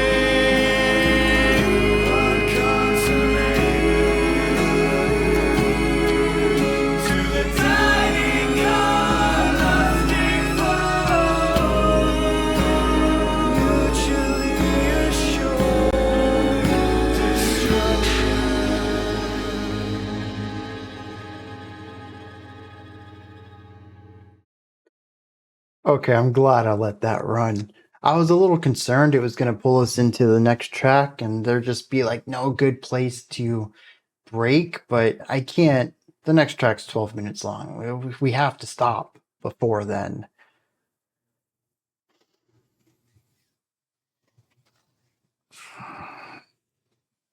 The utter chaos, confusion, overwhelming indulgency of trawling the depths. What do you even say about that? But to move out of that into Mourning Dove, with mourning being the sad word with the U in the middle, rather than morning like daytime. I really like that wordplay there, and I think that that track gives off a lot of beautiful melancholic elements that are a nice contrast away from the chaos and ridiculousness of the song that precedes it.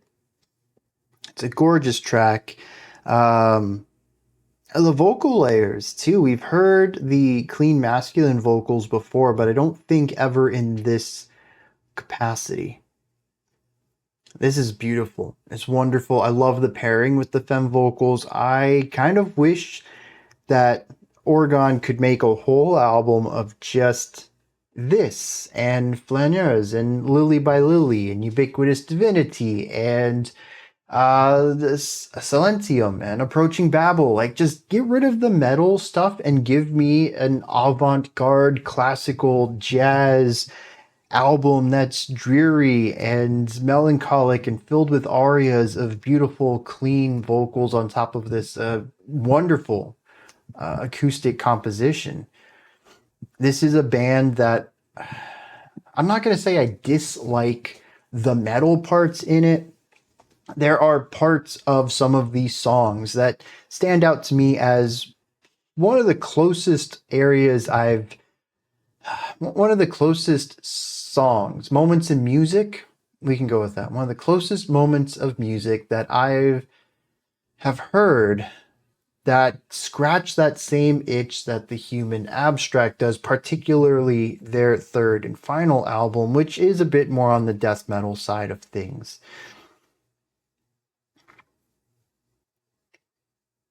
I really have not found an album that hits music that same way, and this can. It has the capacity to. It tends to err, I find, a bit more on the avant-garde, experimental side of technical death metal, especially with Trawling the Depths, but it also has those moments where it's just a perfect pairing of classical composition that just happens to be played by metal instruments. And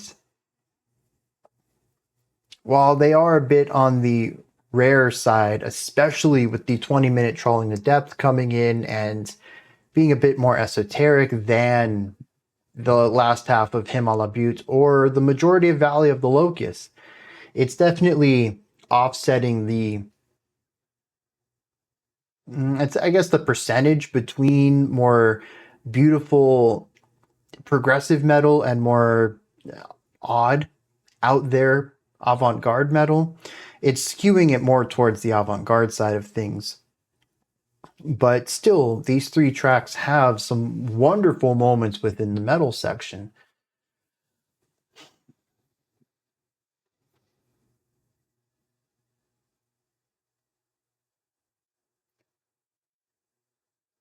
But I do find that it's just not consistent. Anytime they dip away from that, I find that I am greatly enjoying their non-metallic sections, and I would love to hear a non-metal album from them with everyone who worked on this. The guitarists, the violinist, the pianist, the auxiliary percussionist, the drummer, both of the vocalists. Bring everyone together, just dip out of the metal more often. I know that's blasphemy for a channel that primarily reacts to metal, but if you've been here long enough, y'all know I'm not a metalhead. And this stuff is, well, let's jump to my next talking point here. This stuff is indulgent.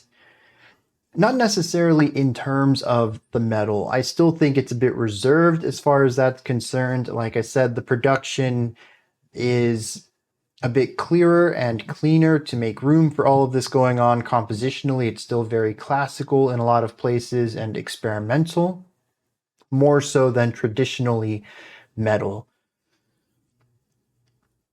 But it can be exceptionally indulgent in its composition, and Valley of the Locust kind of leaned there, but I think reined itself in. This song, they just said, whatever we want to do goes. And honestly, I don't think it worked. Now, let me put a little bit of context on that. It's possible that subsequent listens will help me get this song. I'm not even going to pretend that I got it on my first time through, but I do know that there are some places in it that I don't think repeated listens are going to change my opinion of. I might get them more, but that doesn't mean that I will magically start to enjoy them more. There is a lot in this track, especially towards the end as the chaos begins to ramp up, that feels exceptionally disconnected, to the point almost that I think it falls apart or is on the cusp of falling apart.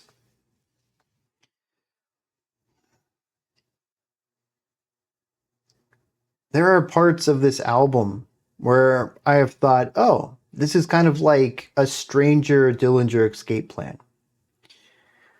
But in this track in particular, it feels like so much more. It's Dillinger Escape Plan if they collabed with Oranzi Pazuzu and decided to also throw in some inspirations from China, from Indian traditional music, from I don't even know. There's just so many influences here. The jazz stuff, gone. We're not touching any of that. There's classical in here, but it's avant-garde classical. A lot of this stuff has been very romantic and Baroque eras influenced. We had a dash of romantic era for one of the earlier songs. I can't remember what it was. It was just one section. I was like, oh, very romantic. But here, I mean, we're talking about modern experimental stuff. This song was just a trip. And I think indulgent is just the right word to describe it, especially the last quarter where I really felt like the song was going off the rails. I mean, the song starts out, we're doing metal stuff. Okay, yeah, we've been doing that. There's some nuances here, some changes. It doesn't quite feel like the earlier songs that we had some metal in. It's definitely its own spin on it. But it's still Orgone style of death metal. It's very clearly connected to tracks 2 and 3 and their metallic sections. We dip down, we dip up, we dip down, we dip up. I mean, we did this on Valley of the Locust too. Metal and acoustic, and just using this to kind of phrase things out. But something happens around the middle of this track. It's like a flip got switched. Switch got flipped, and I started to notice that the jumps were getting quicker. We were moving between lows and highs more frequently. We were also including more instrumentation. We didn't just have 2 modes. We had two dynamic ideas, and anything could be represented within them. It used to be metal versus violin and guitar and piano. Now the metal section can have different things in it. We have the piano coming into that. There's trumpet in there. The lower section, we introduce hand drums. I think I heard, again, I'm not entirely sure on this, but I think I heard an accordion. We had the trumpet come in for a little bit before becoming part of the heavier metal section. I think I mentioned the hand drums already. There was one section with the guiro, and it's just, it's you don't know what's around the corner. And that corner is, I mean, the distance between you and the corner is ever shrinking. You used to have a good several minutes between jumps, and now it's every 16 bars, every 4 bars. We were doing a section where it was like metal and then quiet and then metal and then quiet and then metal and then quiet, just back to back, rapid succession, multiple times within a minute. The song, it's careening towards this eclectic avant-garde point. And as we get closer to it, we begin to speed up towards this. And things stop making sense to me, and it just becomes exceptionally overwhelming to quickly flip-flop between all of these different ideas. The sheer concept of contrast is accelerated to a breaking point. It's no longer a way to deviate from a sound we had been in for a while, but is the identity of the sound we have been in for a while. Contrast and change is the name of the game now, rather than the way to change the game up. And I honestly don't know what to take away from this, other than that this was an exceptionally fatiguing song, which it was already going in that direction anyways. I'll tell you, track 2, I said that it felt much longer than it was because somehow they crammed so much music into a short amount of time that it was a positive feeling of being longer. I guess this felt like a 20-minute song, but it also felt so much longer. And a lot of that, I think, comes down to me being overwhelmed. There is a lot of noise going on in here. There is a lot of sections happening. We are shifting between consonant and dissonant harmonies frequently. My brain is on overdrive for about 18 minutes trying to piece things together. Why did we go in this direction? Why are we changing harmony here? What does this new section mean? Why did we bring in this extra layer? Now I have 5 layers to worry about. What are they doing together? It's very mentally exhausting to actively listen to this track. And at the, I'm going to say 12-minute mark, I was kind of done. I was wiped out. Not that I was disliking the song, though it is not something I think I would go out of my way to listen to. I still think it's rather well done. I love the composition on it. It's still a very aggressive metal. A lot of this is. And I think I still enjoy tracks like 1, 4, 5, 6, all the lighter tracks. They're still my favorites on the album. But I think compositionally, this is still incredibly solid, but I was just wiped out. There's too much to pay attention to. And after about 12 minutes in, I'm like, okay, dude, this song needs to end. I'm tired. Just like, where's all this going? And then, of course, the song gets more intense, more changes, more rapidly changing, and it's exhausting. I'm sure if you're just listening to this casually, it is a much better listen. If you've heard this before and you can anticipate the twists and turns, maybe you can play along with it or sing along with it. I'm sure it is a blast. But from my perspective, on a first-time listen, I don't even want to finish the album at this point. I'm so tired, mentally exhausted. And Trawling the Depths, I think, did this because I was rather relaxed. 4, 5, and 6, they were chill, single idea songs. Didn't really have a lot of analysis to them, just kind of described what they were doing and their flow. And I'm like, okay, I'm good. It's a nice bit to recharge, to calm down and just enjoy some music emotionally. And then this song comes in and it is technical to the max.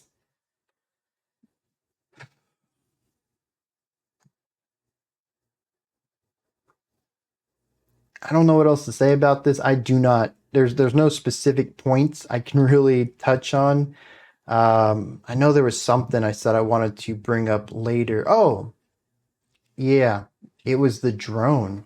Let me bring this up real quick because this is something that I think is interesting. I mentioned at the end of the track, I think it was the final minute or so, I was like, oh, there's some, traditional Chinese influence here, compositionally, but also sonically. We had some sort of wooden flute sound come in, and I don't know the instrument, but the notes that was playing, the timbre of it, felt very traditional Chinese. But earlier in the track, I had mentioned some traditional Indian too.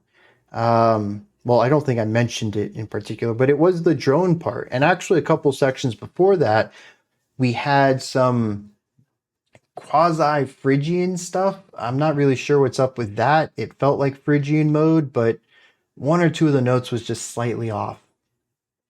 Phrygian is often associated with Middle Eastern music, and a little bit after that, we had something that sounded like a traditional sitar line being played on a guitar, and then like 4 minutes later, we had that drone on the guitar. And the notes, the drone, and then a couple notes up, and you hit the drone. A couple of notes up, you hit the drone again. This also felt very traditionally Indian.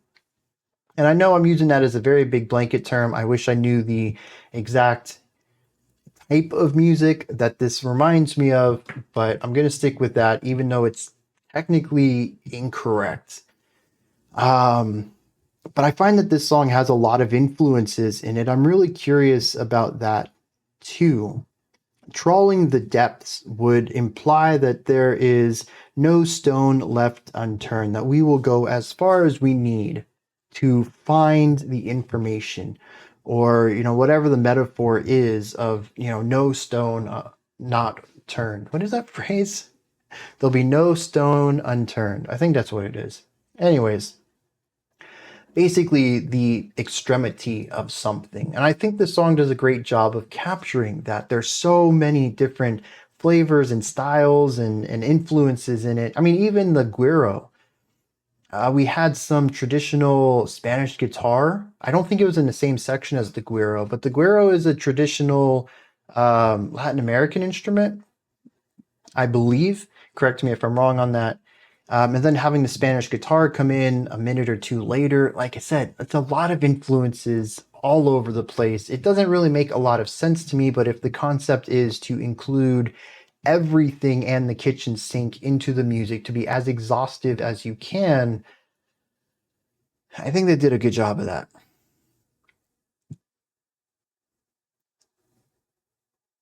To use a double entendre, I'm certainly exhausted after it.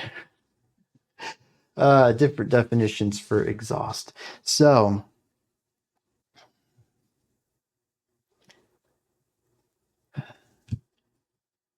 lyrics, I suppose. As many words are sung during this 18-minute epic, the excerpt we're given is a whole 20 lines long. This must only be 40 to 60 seconds of lyrics for the song, but it's very clear what it's about. It's about those who would try to game chaos. And I find this to be interesting because I described the music here as chaotic, as being on the cusp of falling apart. Interestingly, we do end with a metaphor of trying to get yourself to the top of a wave, hoping for it to be a bit more advantageous at the crest than it is at the bottom. The wave, though, will eventually crash and level everything out. You can't control something like that. You can't put yourself at a more advantageous position. Chaos will do as it pleases. Now, there's a lot of lines in here that go right over my head. It sounds fantastic, just from like a sonic perspective, not even like knowing what the words mean. It just sounds cool. This is like the rule of cool in poetic form. It says, above them presides a double-sided icon, a split, withering, iron pirate face, the totem of our age. Before it they prostrate, implore, and beseech. Who can I become to please you? Or, grant me purpose where there is only woe. Knowing that one should be all one can, knowing that one should whimper, brood, then quip in the depths of willful vacancy, malignant uselessness. Another drainage ditch is dug. Sporing dignitaries, cerebral prostitutes, mercenaries, traffickers, rabidly clamoring for access to the advantageous crest of the tidal wave, to a cache of burning currency, to the island of maiming rocks, chained, immolating ixions, cursed with eternal unquenchable longing beneath the veneer of flesh and ego. They are feeble, emaciated thieves weeping in a reverberated canyon in the lobby of a gutted skyscraper. The price of cultivated deviance, the abdication of life, the narcotic allure of entropy. It is a massive condemnation of those who would put their own gains over anyone else, calling them people who would chase a cache of burning currency if they thought it could get them one up on someone else.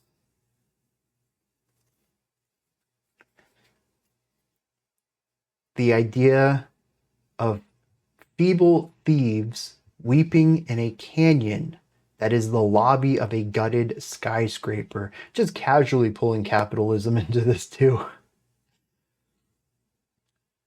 Calls it the narcotic allure of entropy.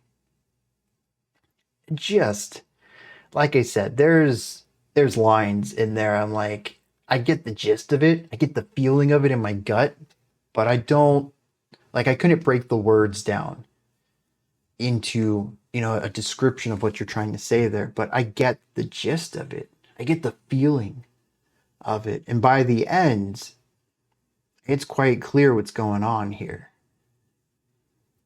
Just a powerful stanza. And it just makes me curious about other stanzas in this song, other stanzas in this album. Jeez. Mourning Dove, we actually have all the lyrics for, and that's probably because it's about as long as any of the excerpts we've been given so far. Can't really cut this one up without losing anything that it's trying to say. It appears to be about opening one's eyes, seeing the general track that people have chosen for themselves and deciding that that just isn't for you. And given the disgust for specific goals of people that has been described throughout this album, I think it's pretty clear what type of lifestyle the lyricist is deciding to walk away from. It says, the silver dove, it beckoned me to a burning reel of expired dreams. Pull a tab of my Saturnine cyanide and sleep. So a silver dove, I think this is interesting. Silver, gold tend to be related to riches. Golden dove, I don't think would have, maybe it would have worked fine. I'm curious why they went for silver. But it's more of an external quality. It looks expensive.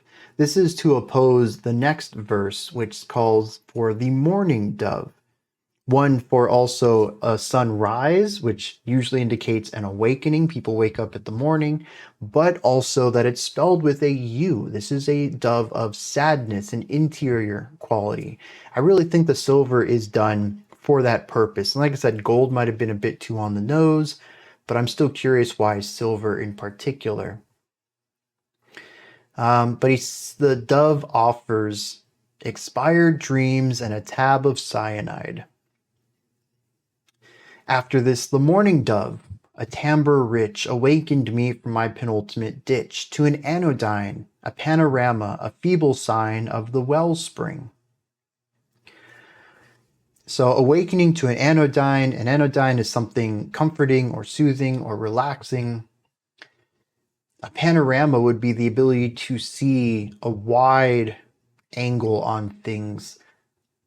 So he gets a vast view of the feeble sign of the wellspring. So maybe the inability for the wellspring to supply water, or like water is a sustainable element, something you need to live. Maybe the feeble sign implies the well is empty, dilapidated, not taken care of anymore, abandoned. Anyways, this entire section seems to be about awakening and seeing the truth of the situation. He says, while this happens though, strangers on a train in a pastel dream of bliss preen for each other's wry grins, then slip unconsummated to the dining car, lusting for mutually assured destruction. So a bunch of people pretend to tolerate each other's presence, while actually hoping that all of them, hoping that every other dies. Hence the mutually assured destruction element to that. They're all out for themselves, and without that, you have no community. Without community, everyone's just out to get everyone else. That's not going to end well. He says he woke up from this train ride.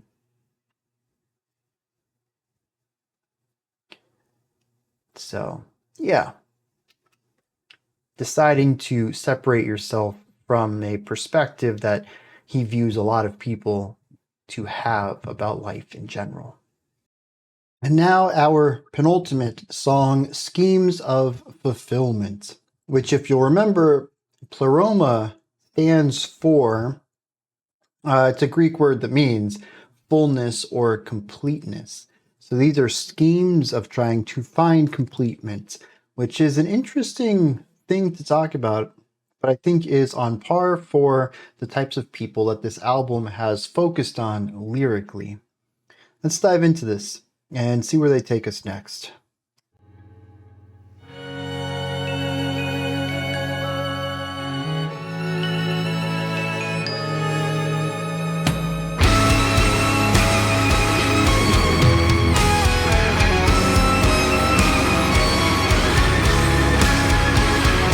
The heavy weight of this sorrow.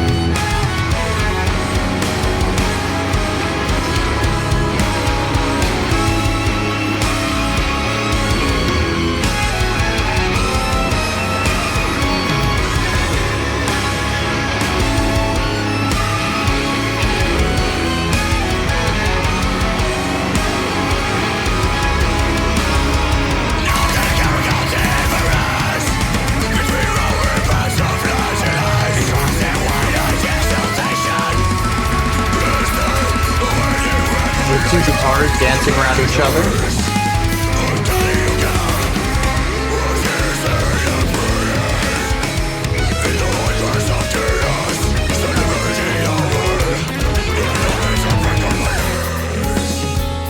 Dude, that cymbal work in that transition into this, so good.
This is definitely following in the footsteps of Trawling the Decks as far as just the sheer amount of content that's smashed together. So many different ideas, influences, sounds, atmospheres.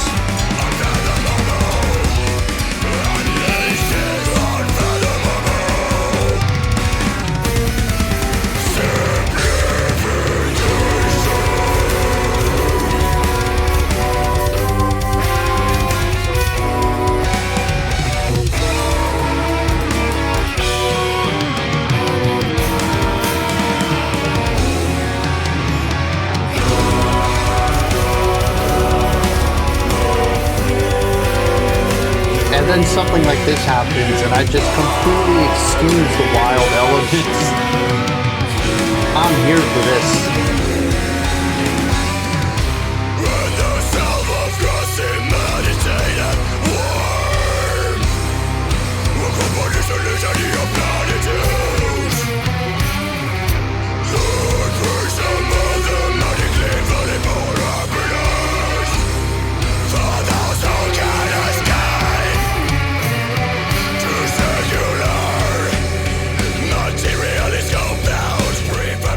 Almost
is that?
Bringing a bit of groove in here.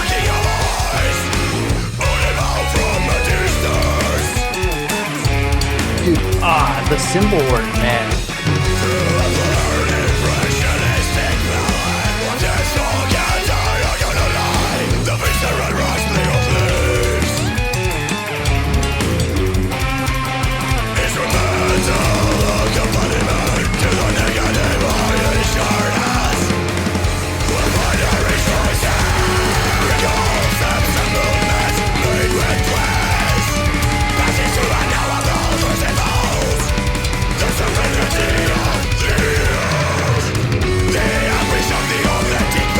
Really cool harmonies in this spot.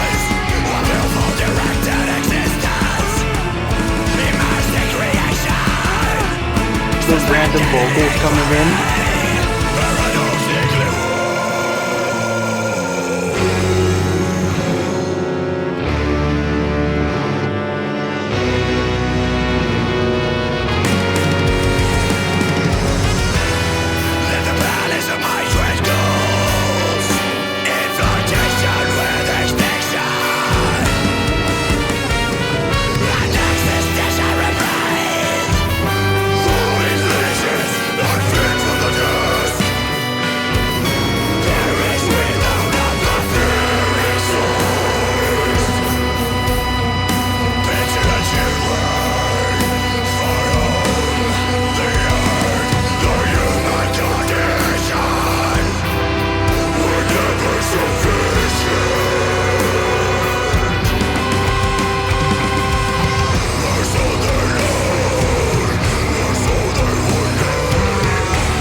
There's been 3 different languages on this album, right?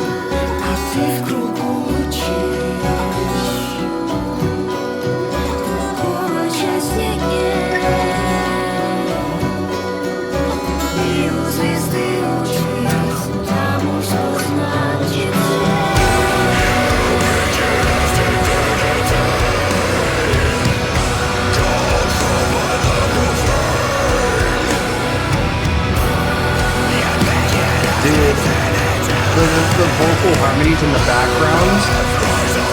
Oh, clean.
So melancholic.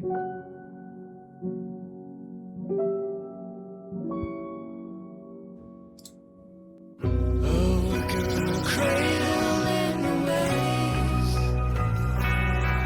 some Sophoclean irony,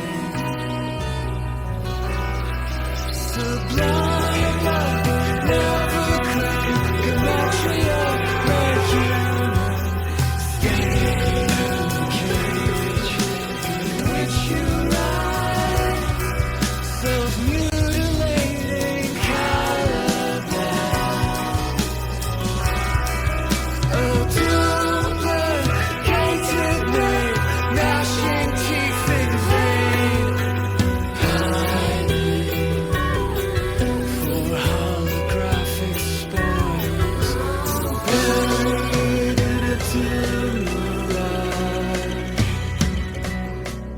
It was always.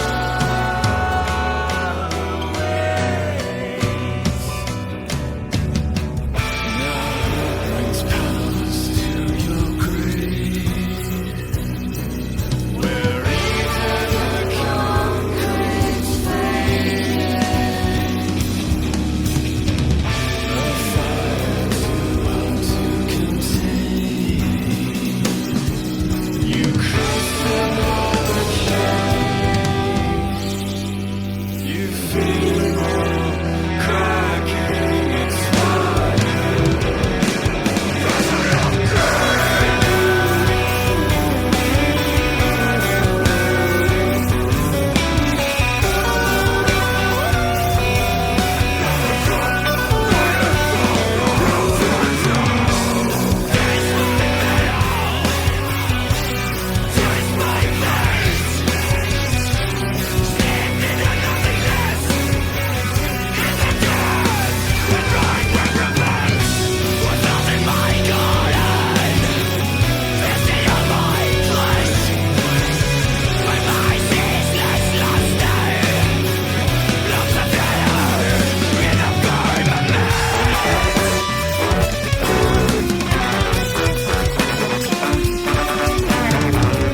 Dude, that is pink raspberry.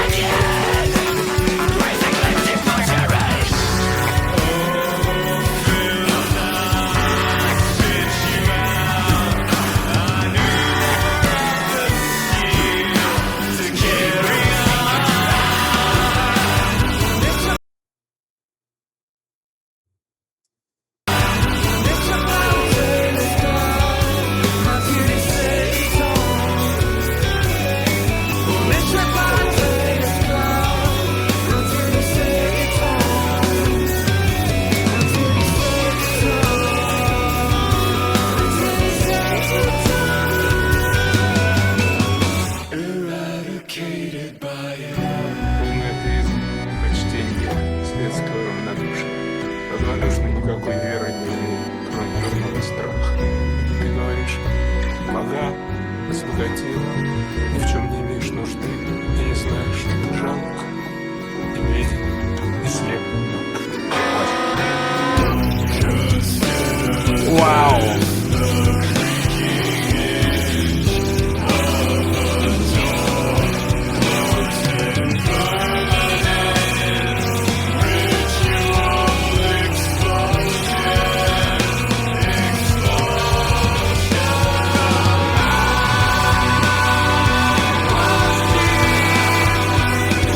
So good.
is phenomenal.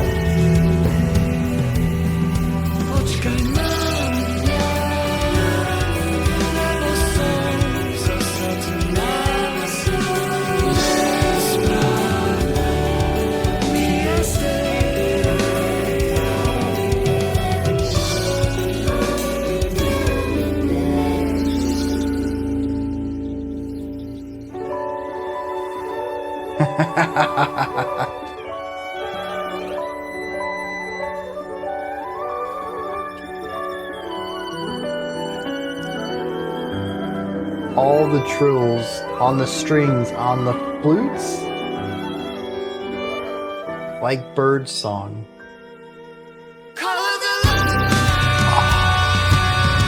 I would have been fine with it ending there, but oh jeez.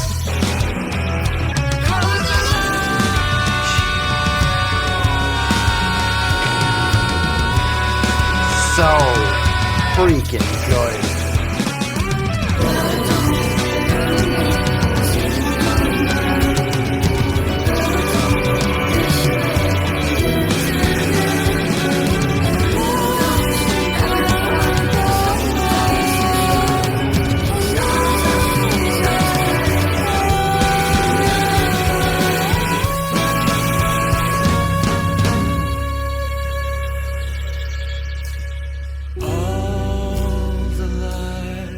It's so theatric, and that's what's pulling me in.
I have such mixed emotions about this.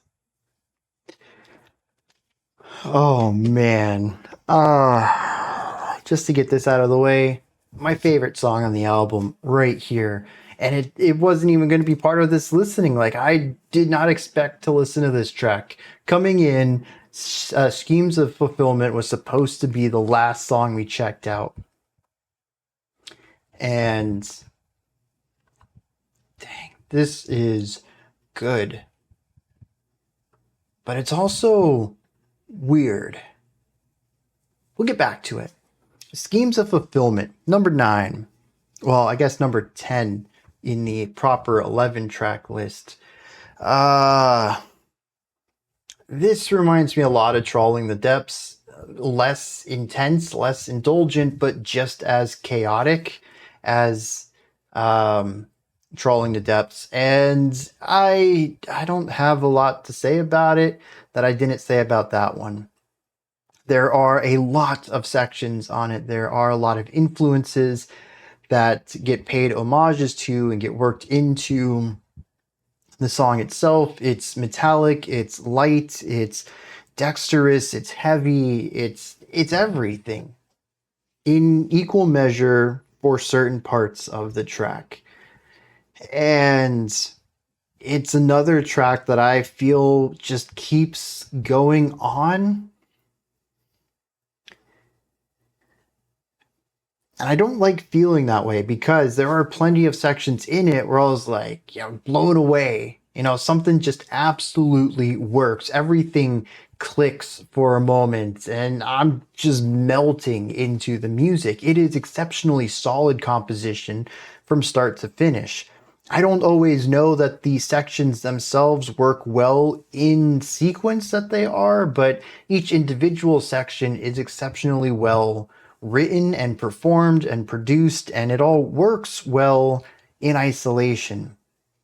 But much like Trawling the Depths, I just have a tough time figuring out what it's all supposed to do, what it's all supposed to mean. Some segments are more experimental than others, and they're difficult to follow by themselves, much less trying to seat them within the context of other more traditional metallic sections that are around it.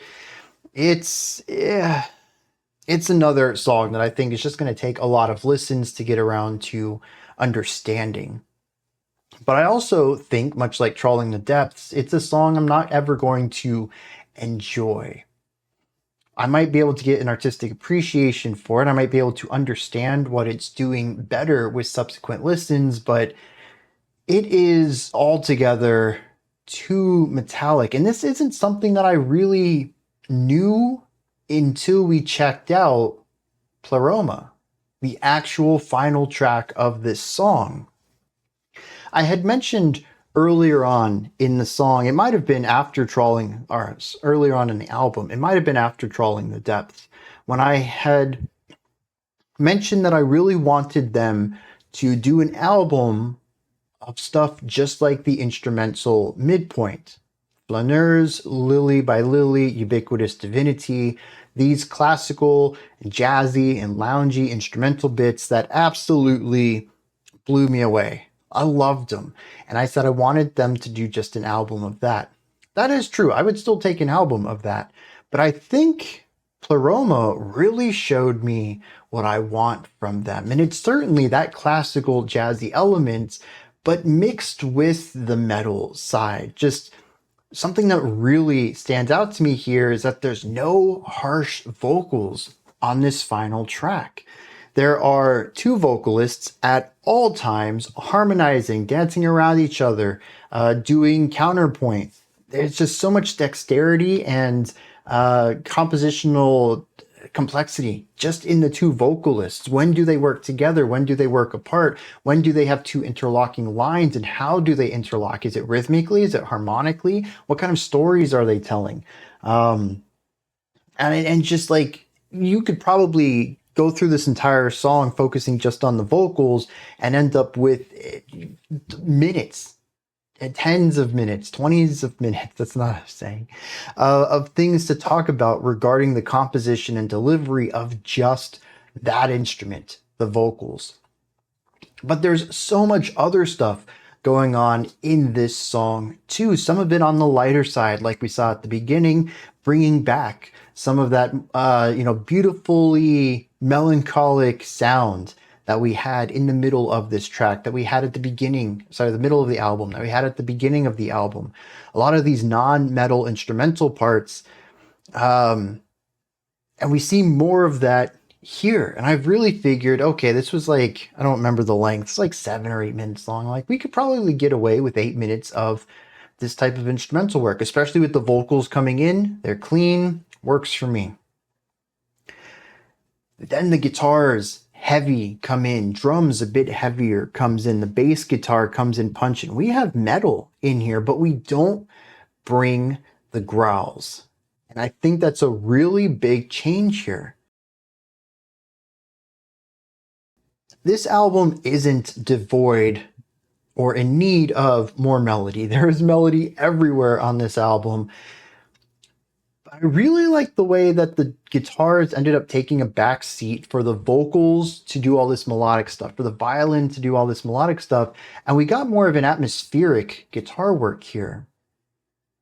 They still had moving riffs, they just weren't lead melody moving riffs.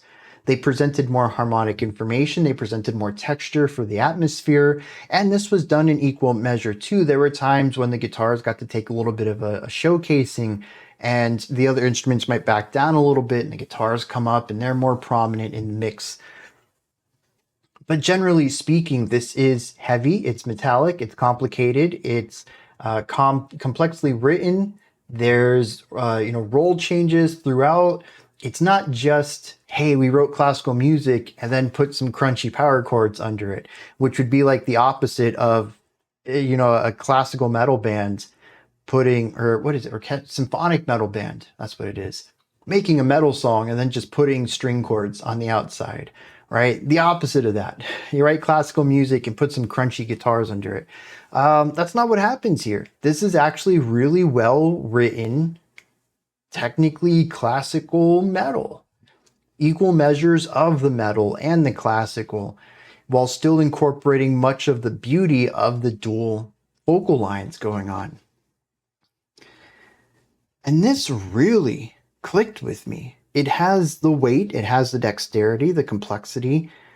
It has all of it. It's not missing anything. And like I said, we weren't missing melody before, but the vocals have just never really been something I've enjoyed. They've been something I've tolerated because there's cool music going along with it. Trawling the depths at the end of it, we actually heard 2 or 3 different type of harsh styles. We had growls, we had fry screams. They were going off at the same time, call and response, layered harshes, lots of cool stuff going on there.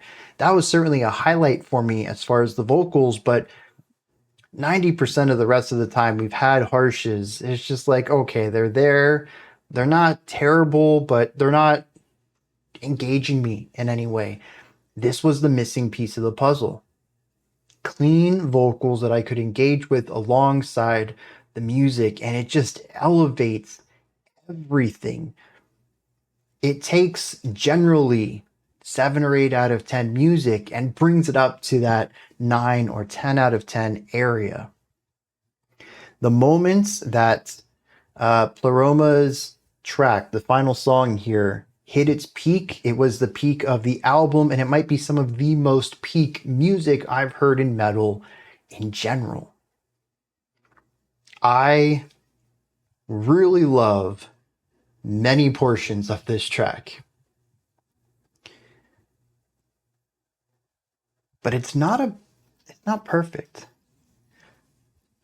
Interestingly, Silentium, the true intro track to this album that we listened to after track 2, unfortunately, flowed into Approaching Babel really well. And I mentioned that Approaching Babel isn't a good intro to the song or to the album, and you really need Silentium there. It sets the stage atmospherically, harmonically, it has a little bit of a fade in, you're not immediately thrust into the music.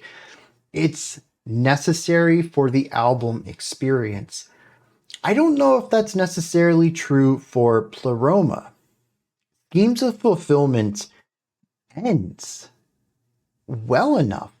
We hit a peak that isn't quite the peak of Trawling the Depths, but is enough of a high point to wrap the song up, and we dwindle it down from there, bringing it down to a single last held out note. And honestly, I think there is a small bit of silence between these 2 tracks. It does technically end. This song doesn't pick up where Schemes left off, and we move into a little bit of a different harmonic palette, and this has its own roller coaster ride. It feels more like an epilogue more than the end of an album. Schemes is definitely the end. This is some bonus material that you can get a little bit more out of the album if you would like. It feels very different in that regard than Silentium, which I feel is necessary. It also features a sound that is not really found anywhere else in this track. We do have a little bit of that acoustic dual vocal stuff going on elsewhere, but it is a rarity. And I think other than, did Hymne à la Beauté have it in the beginning? I don't think so. I think that was all femme vocals. So actually the only other time we hear the dual vocal work is Silentium, the other track that isn't on the Spotify version. It feels distinct. Harmonically, sonically, giving us metal with clean vocals on top of it feels very distinct from the rest of the album. We usually have the clean instrumental stuff, the acoustic instrumental stuff, or the metal. The metal has the growls, the acoustic doesn't. The acoustic sometimes has the femme vocals, and sometimes we get that in the metal, but we don't ever get those clean masculine vocals. So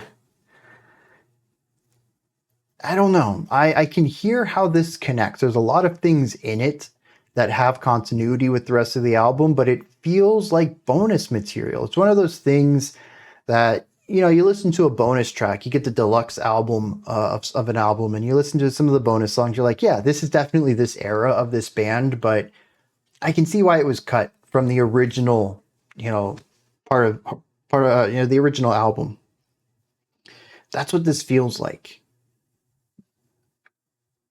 And then there's even a psych out ending. I had mentioned like 6 minutes in, the song had kind of petered out. I was like, that would have been a fine ending. And then the vocals burst in. And I really love this true ending to the song, but I feel like the song's a bit diminished because of the fake out there. And this also feels like the second time the album should have ended and didn't, which isn't a great feeling. So there's a lot of solid ideas in this track, and it is my favorite on the album, but there are sections in it that I don't think have great movement or fluidity through them. It's a really tough listen if I relate it back to the rest of the album. I don't quite necessarily think it fits. I don't like that fake out ending. I think that Schemes is a better ending for the album overall. We had our peak, we had our lesser peak, and we faded out from there. I mean, this is just solid ending material there. So it's a bit of a frustrating listen, I suppose. It was easier just to listen to the other tracks and say, dude, the music's solid. I kind of wish it had different vocals to it. Rather than this one, which is like, I finally got what I wanted, but Monkey's Paw, the structure is a bit awkward on this one. And it kind of disrupts the pacing of the album. So, yeah, I'm a little torn on it. We're going to hit the lyrics for Schemes of Fulfillment in a moment, but I do want to wrap up some thoughts right here real quick. I'm a bit upset that Silentium and Pleroma don't have lyrical excerpts at least, but there's no lyrics out there at all for these two. Genius has them listed as unreleased material, and Metal Archives doesn't have them listed as anything. They're simply tracks. At least with the other songs, they either state instrumental or has lyrics. These are just blank. So in general, these two songs almost feel like they don't exist unless you go to Bandcamp or buy the CD, which kind of makes me wonder, these excerpts probably came from the leaflet or liner notes or something. Well, did they not add liner notes for these two tracks? I don't know. I'm very confused about this. I thought I understood these two extra tracks, but I don't think I do. But I did enjoy this album.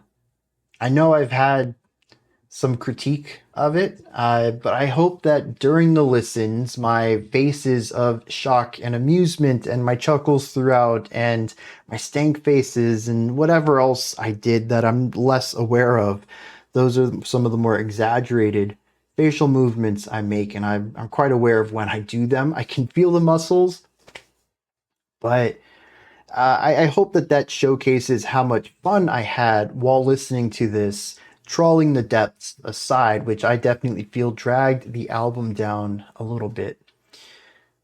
I am still a little curious about the pacing of this album. I think that the opening 15 minutes is fantastic. The middle third is excellent, even if it is only like 5 minutes long.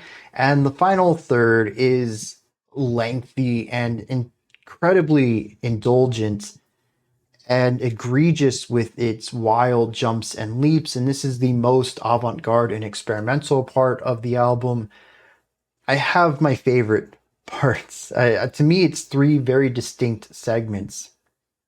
And I'm also a little perturbed about the lyrics. I wish we could have gotten into more of them, although we probably would have added another hour of length to this video, because just judging by ear, there are a lot of lyrics in these tracks. The dude does not ever stop singing, and it's a blessing and a curse.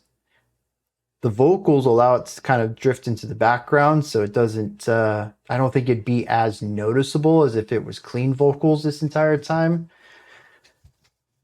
But it also means there's a lot of words to get through, which is fun. I just wish we could have got through them. So, like I said, no lyrics for Pleroma. We're going to check out the lyrics for Schemes, and then we're going to wrap this video up.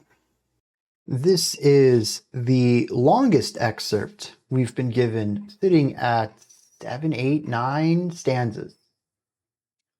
It's interesting. I'm pretty sure there's less lyrics to this one than Trawling the Depths, but we got a larger excerpt for it. Regardless, it reinforces a lot of the ideas in the album so far, which is a rejection of societal standards, a rejection of being controlled by those at the top, a focus on the singular, the self, and a betterment of the self. There's even, I think, an expansion on the idea from the beginning of the album, which was something along the lines of it's better to sing for a little money than to be silent for a lot of money. About, doing what you need for personal passion and fulfillment. Here we see an idea. I'm just going to skip to this because it's the very end of the song. It's preferable to wander accursed in exile than to abide in permanent self-revulsion. So better to be by yourself alone outside of society than to be permanently to constantly hate yourself for succumbing to the elements of society that you are upset with. We're not going to touch on all of this, but I do think that there's some really great aspects to this. The first stanza is fantastic about deriving meaning. It says, each faction gazes at the solar eclipse, projecting sacred meaning, or lauding uniform meaningless. And in the burning of retinue, an imitation of validation appears. The argot, jesters, and sibboleth of each deluded faction are confirmed, vindicated, sanctified. A walled-in track of confirmation bias, a de-evolution from venial to cardinal scale. In the attempt to pierce the veil of the unfathomable, unleashed is unfathomable simplification. I really like this. That every single group of people, whatever the dividing lines is, whether it's race, humans versus aliens, or country, or color of our skin, anything that can divide us, political party, says where there are lines drawn, people will look at the same thing and derive totally different ideas. The ideas, though, all serve the same purpose: to make them feel like they're on the right side of the division. It says each deluded faction is confirmed, vindicated, and sanctified. That they will warp reality around to benefit and to confirm their reading of this event. Calls that the walled-in track of confirmation bias. And through this, piercing the veil of the unfathomable, stuff we can't understand, but we're trying to perceive information or value from, we end up unleashing an unfathomable amount of simplification. I love that. It's biting, it's scathing. It's not right, though. I know that I've been pretty enthusiastic about a lot of the lyrics here, and I do find that I see the perspective of the lyricist often. I don't know if I necessarily come to the same conclusion they do, that the best way is to simply divorce yourself from everything, as what I'm picking up at the end of this track, but I do see this idea of basically a bunch of groups all creating in groups and out groups, and a lot of confirmation bias coming from echo chambers. No matter what the argument is, no matter how small or big, religious, secular, personal, political, it's all the same. So I don't want anyone to walk away from this video thinking that I completely support everything that's on display here, but I like the perspective that he gives. I don't necessarily agree with the conclusion he comes to, but there's a lot of really good observations here. Skipping forward a little bit.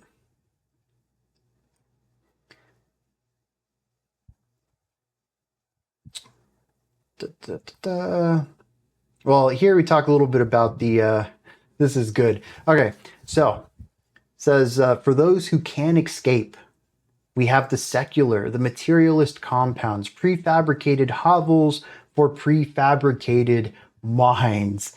Golly, that's a bar right there. He says that these silo dwellers, they're applauding legislated enlightenment where fragrance is sprayed from the sky to obscure the smell of rot, while urban trees with plaques capture the beneficent acts of institutional philanthropy. Basically saying that a lot of people are destroying the world for their own personal gain, which has been a really big point for this entire album, is that the people with the power are not working for the betterment of anyone other than themselves, and that this has been something that has happened over, every era of every human civilization. We have seen this, the cruelty and the greed that can happen. Here he says that the world begins to rot, but in all of our enlightenment, we allow people to spray perfume onto the rot so it doesn't smell so bad. You don't get rid of the problem. You just get rid of the immediate issue. People don't really care too much about the rot. They just don't want to smell it. Well, we can fix the smell. Fixing the rot takes a lot of work, though. It says urban trees with plaques. I really love this. The idea of containing nature. Urban trees, I'm going to assume, is a phrase that relates to not national parks, but like city parks, where we have paved over all of the nature there, but we actually have a little circle in the middle of the city where we allow trees to grow. A couple, it doesn't really help the entire city, but it looks nice. And it says that there's a plaque there with someone's name who paid for this thing. They call it institutional philanthropy. Of course, these people would never do it out of their own accord, but they have benefits to doing it. It helps them financially, not necessarily, ecologically, but it helps them financially. So they're going to do it. Just talking about the cynicism of that. It says all of this cumulative potential reduced down to a choice. Which tablet of stone best subdues my restlessness? Which pablum of behavioral dictates thus and forever steers my nature? This is simply saying that everything we do comes down to basic understanding of oneself, not actually understanding depth to ourselves, not coming to terms with who we are, but just asking ourselves simple Psych 101 questions. Why do I do what I do? Basically says we never really get more than surface level deep here. He says, and all that must be and can be possessed is already possessed, and the desperate striving for external consolation defaces the one paradoxical template which cannot be replicated, the autodidact's pursuit of total freedom. Now, I've been circling around this over and over. Why would an autodidact, which is someone who teaches themselves, their pursuit of freedom be a paradoxical template? I don't know. I've read these stanzas a couple times each, but this one I keep coming back to, trying to get more out of it, and I think I've wrung it dry, and I've got nothing from it. So I'm curious if anyone else has some insight into that specific line. Going into the final stanza, though, it says, cowards can only perceive the rejection of non-being as a lack of comprehension, an unrefined palate, a lack of morbid sophistication, failed cultivation of the thirst for the fentanyl of one-dimensional schemes of fulfillment. So basically saying that he views people as only curious about right now. What is the thing that can make you full at the moment? Buying something, spending money, watching a show, consuming media. He says none of that's real. None of that's fulfillment. That's just passing of time with the feeling that you're actually doing something worthwhile. He says that we have failed, that people are no longer thirsty for spiritual information. He says, whether pious or depraved, it's preferable to wander accursed in exile than to abide in permanent self-revulsion, indebted to any cult, a languisher receptor, pacified. Basically says that if I stick to society and I do what society expects, one, I'm going to be totally unfulfilled, but I'm only going to be a receptor for garbage. Only fed what society thinks I need, which in a capitalist society is spending money, seeing ads, watching reality television. He says I'll be pacified. I won't be a danger. I won't be a free thinker. I'll simply be. And in that, a disgust will build for the self. He calls that living in permanent self-revulsion.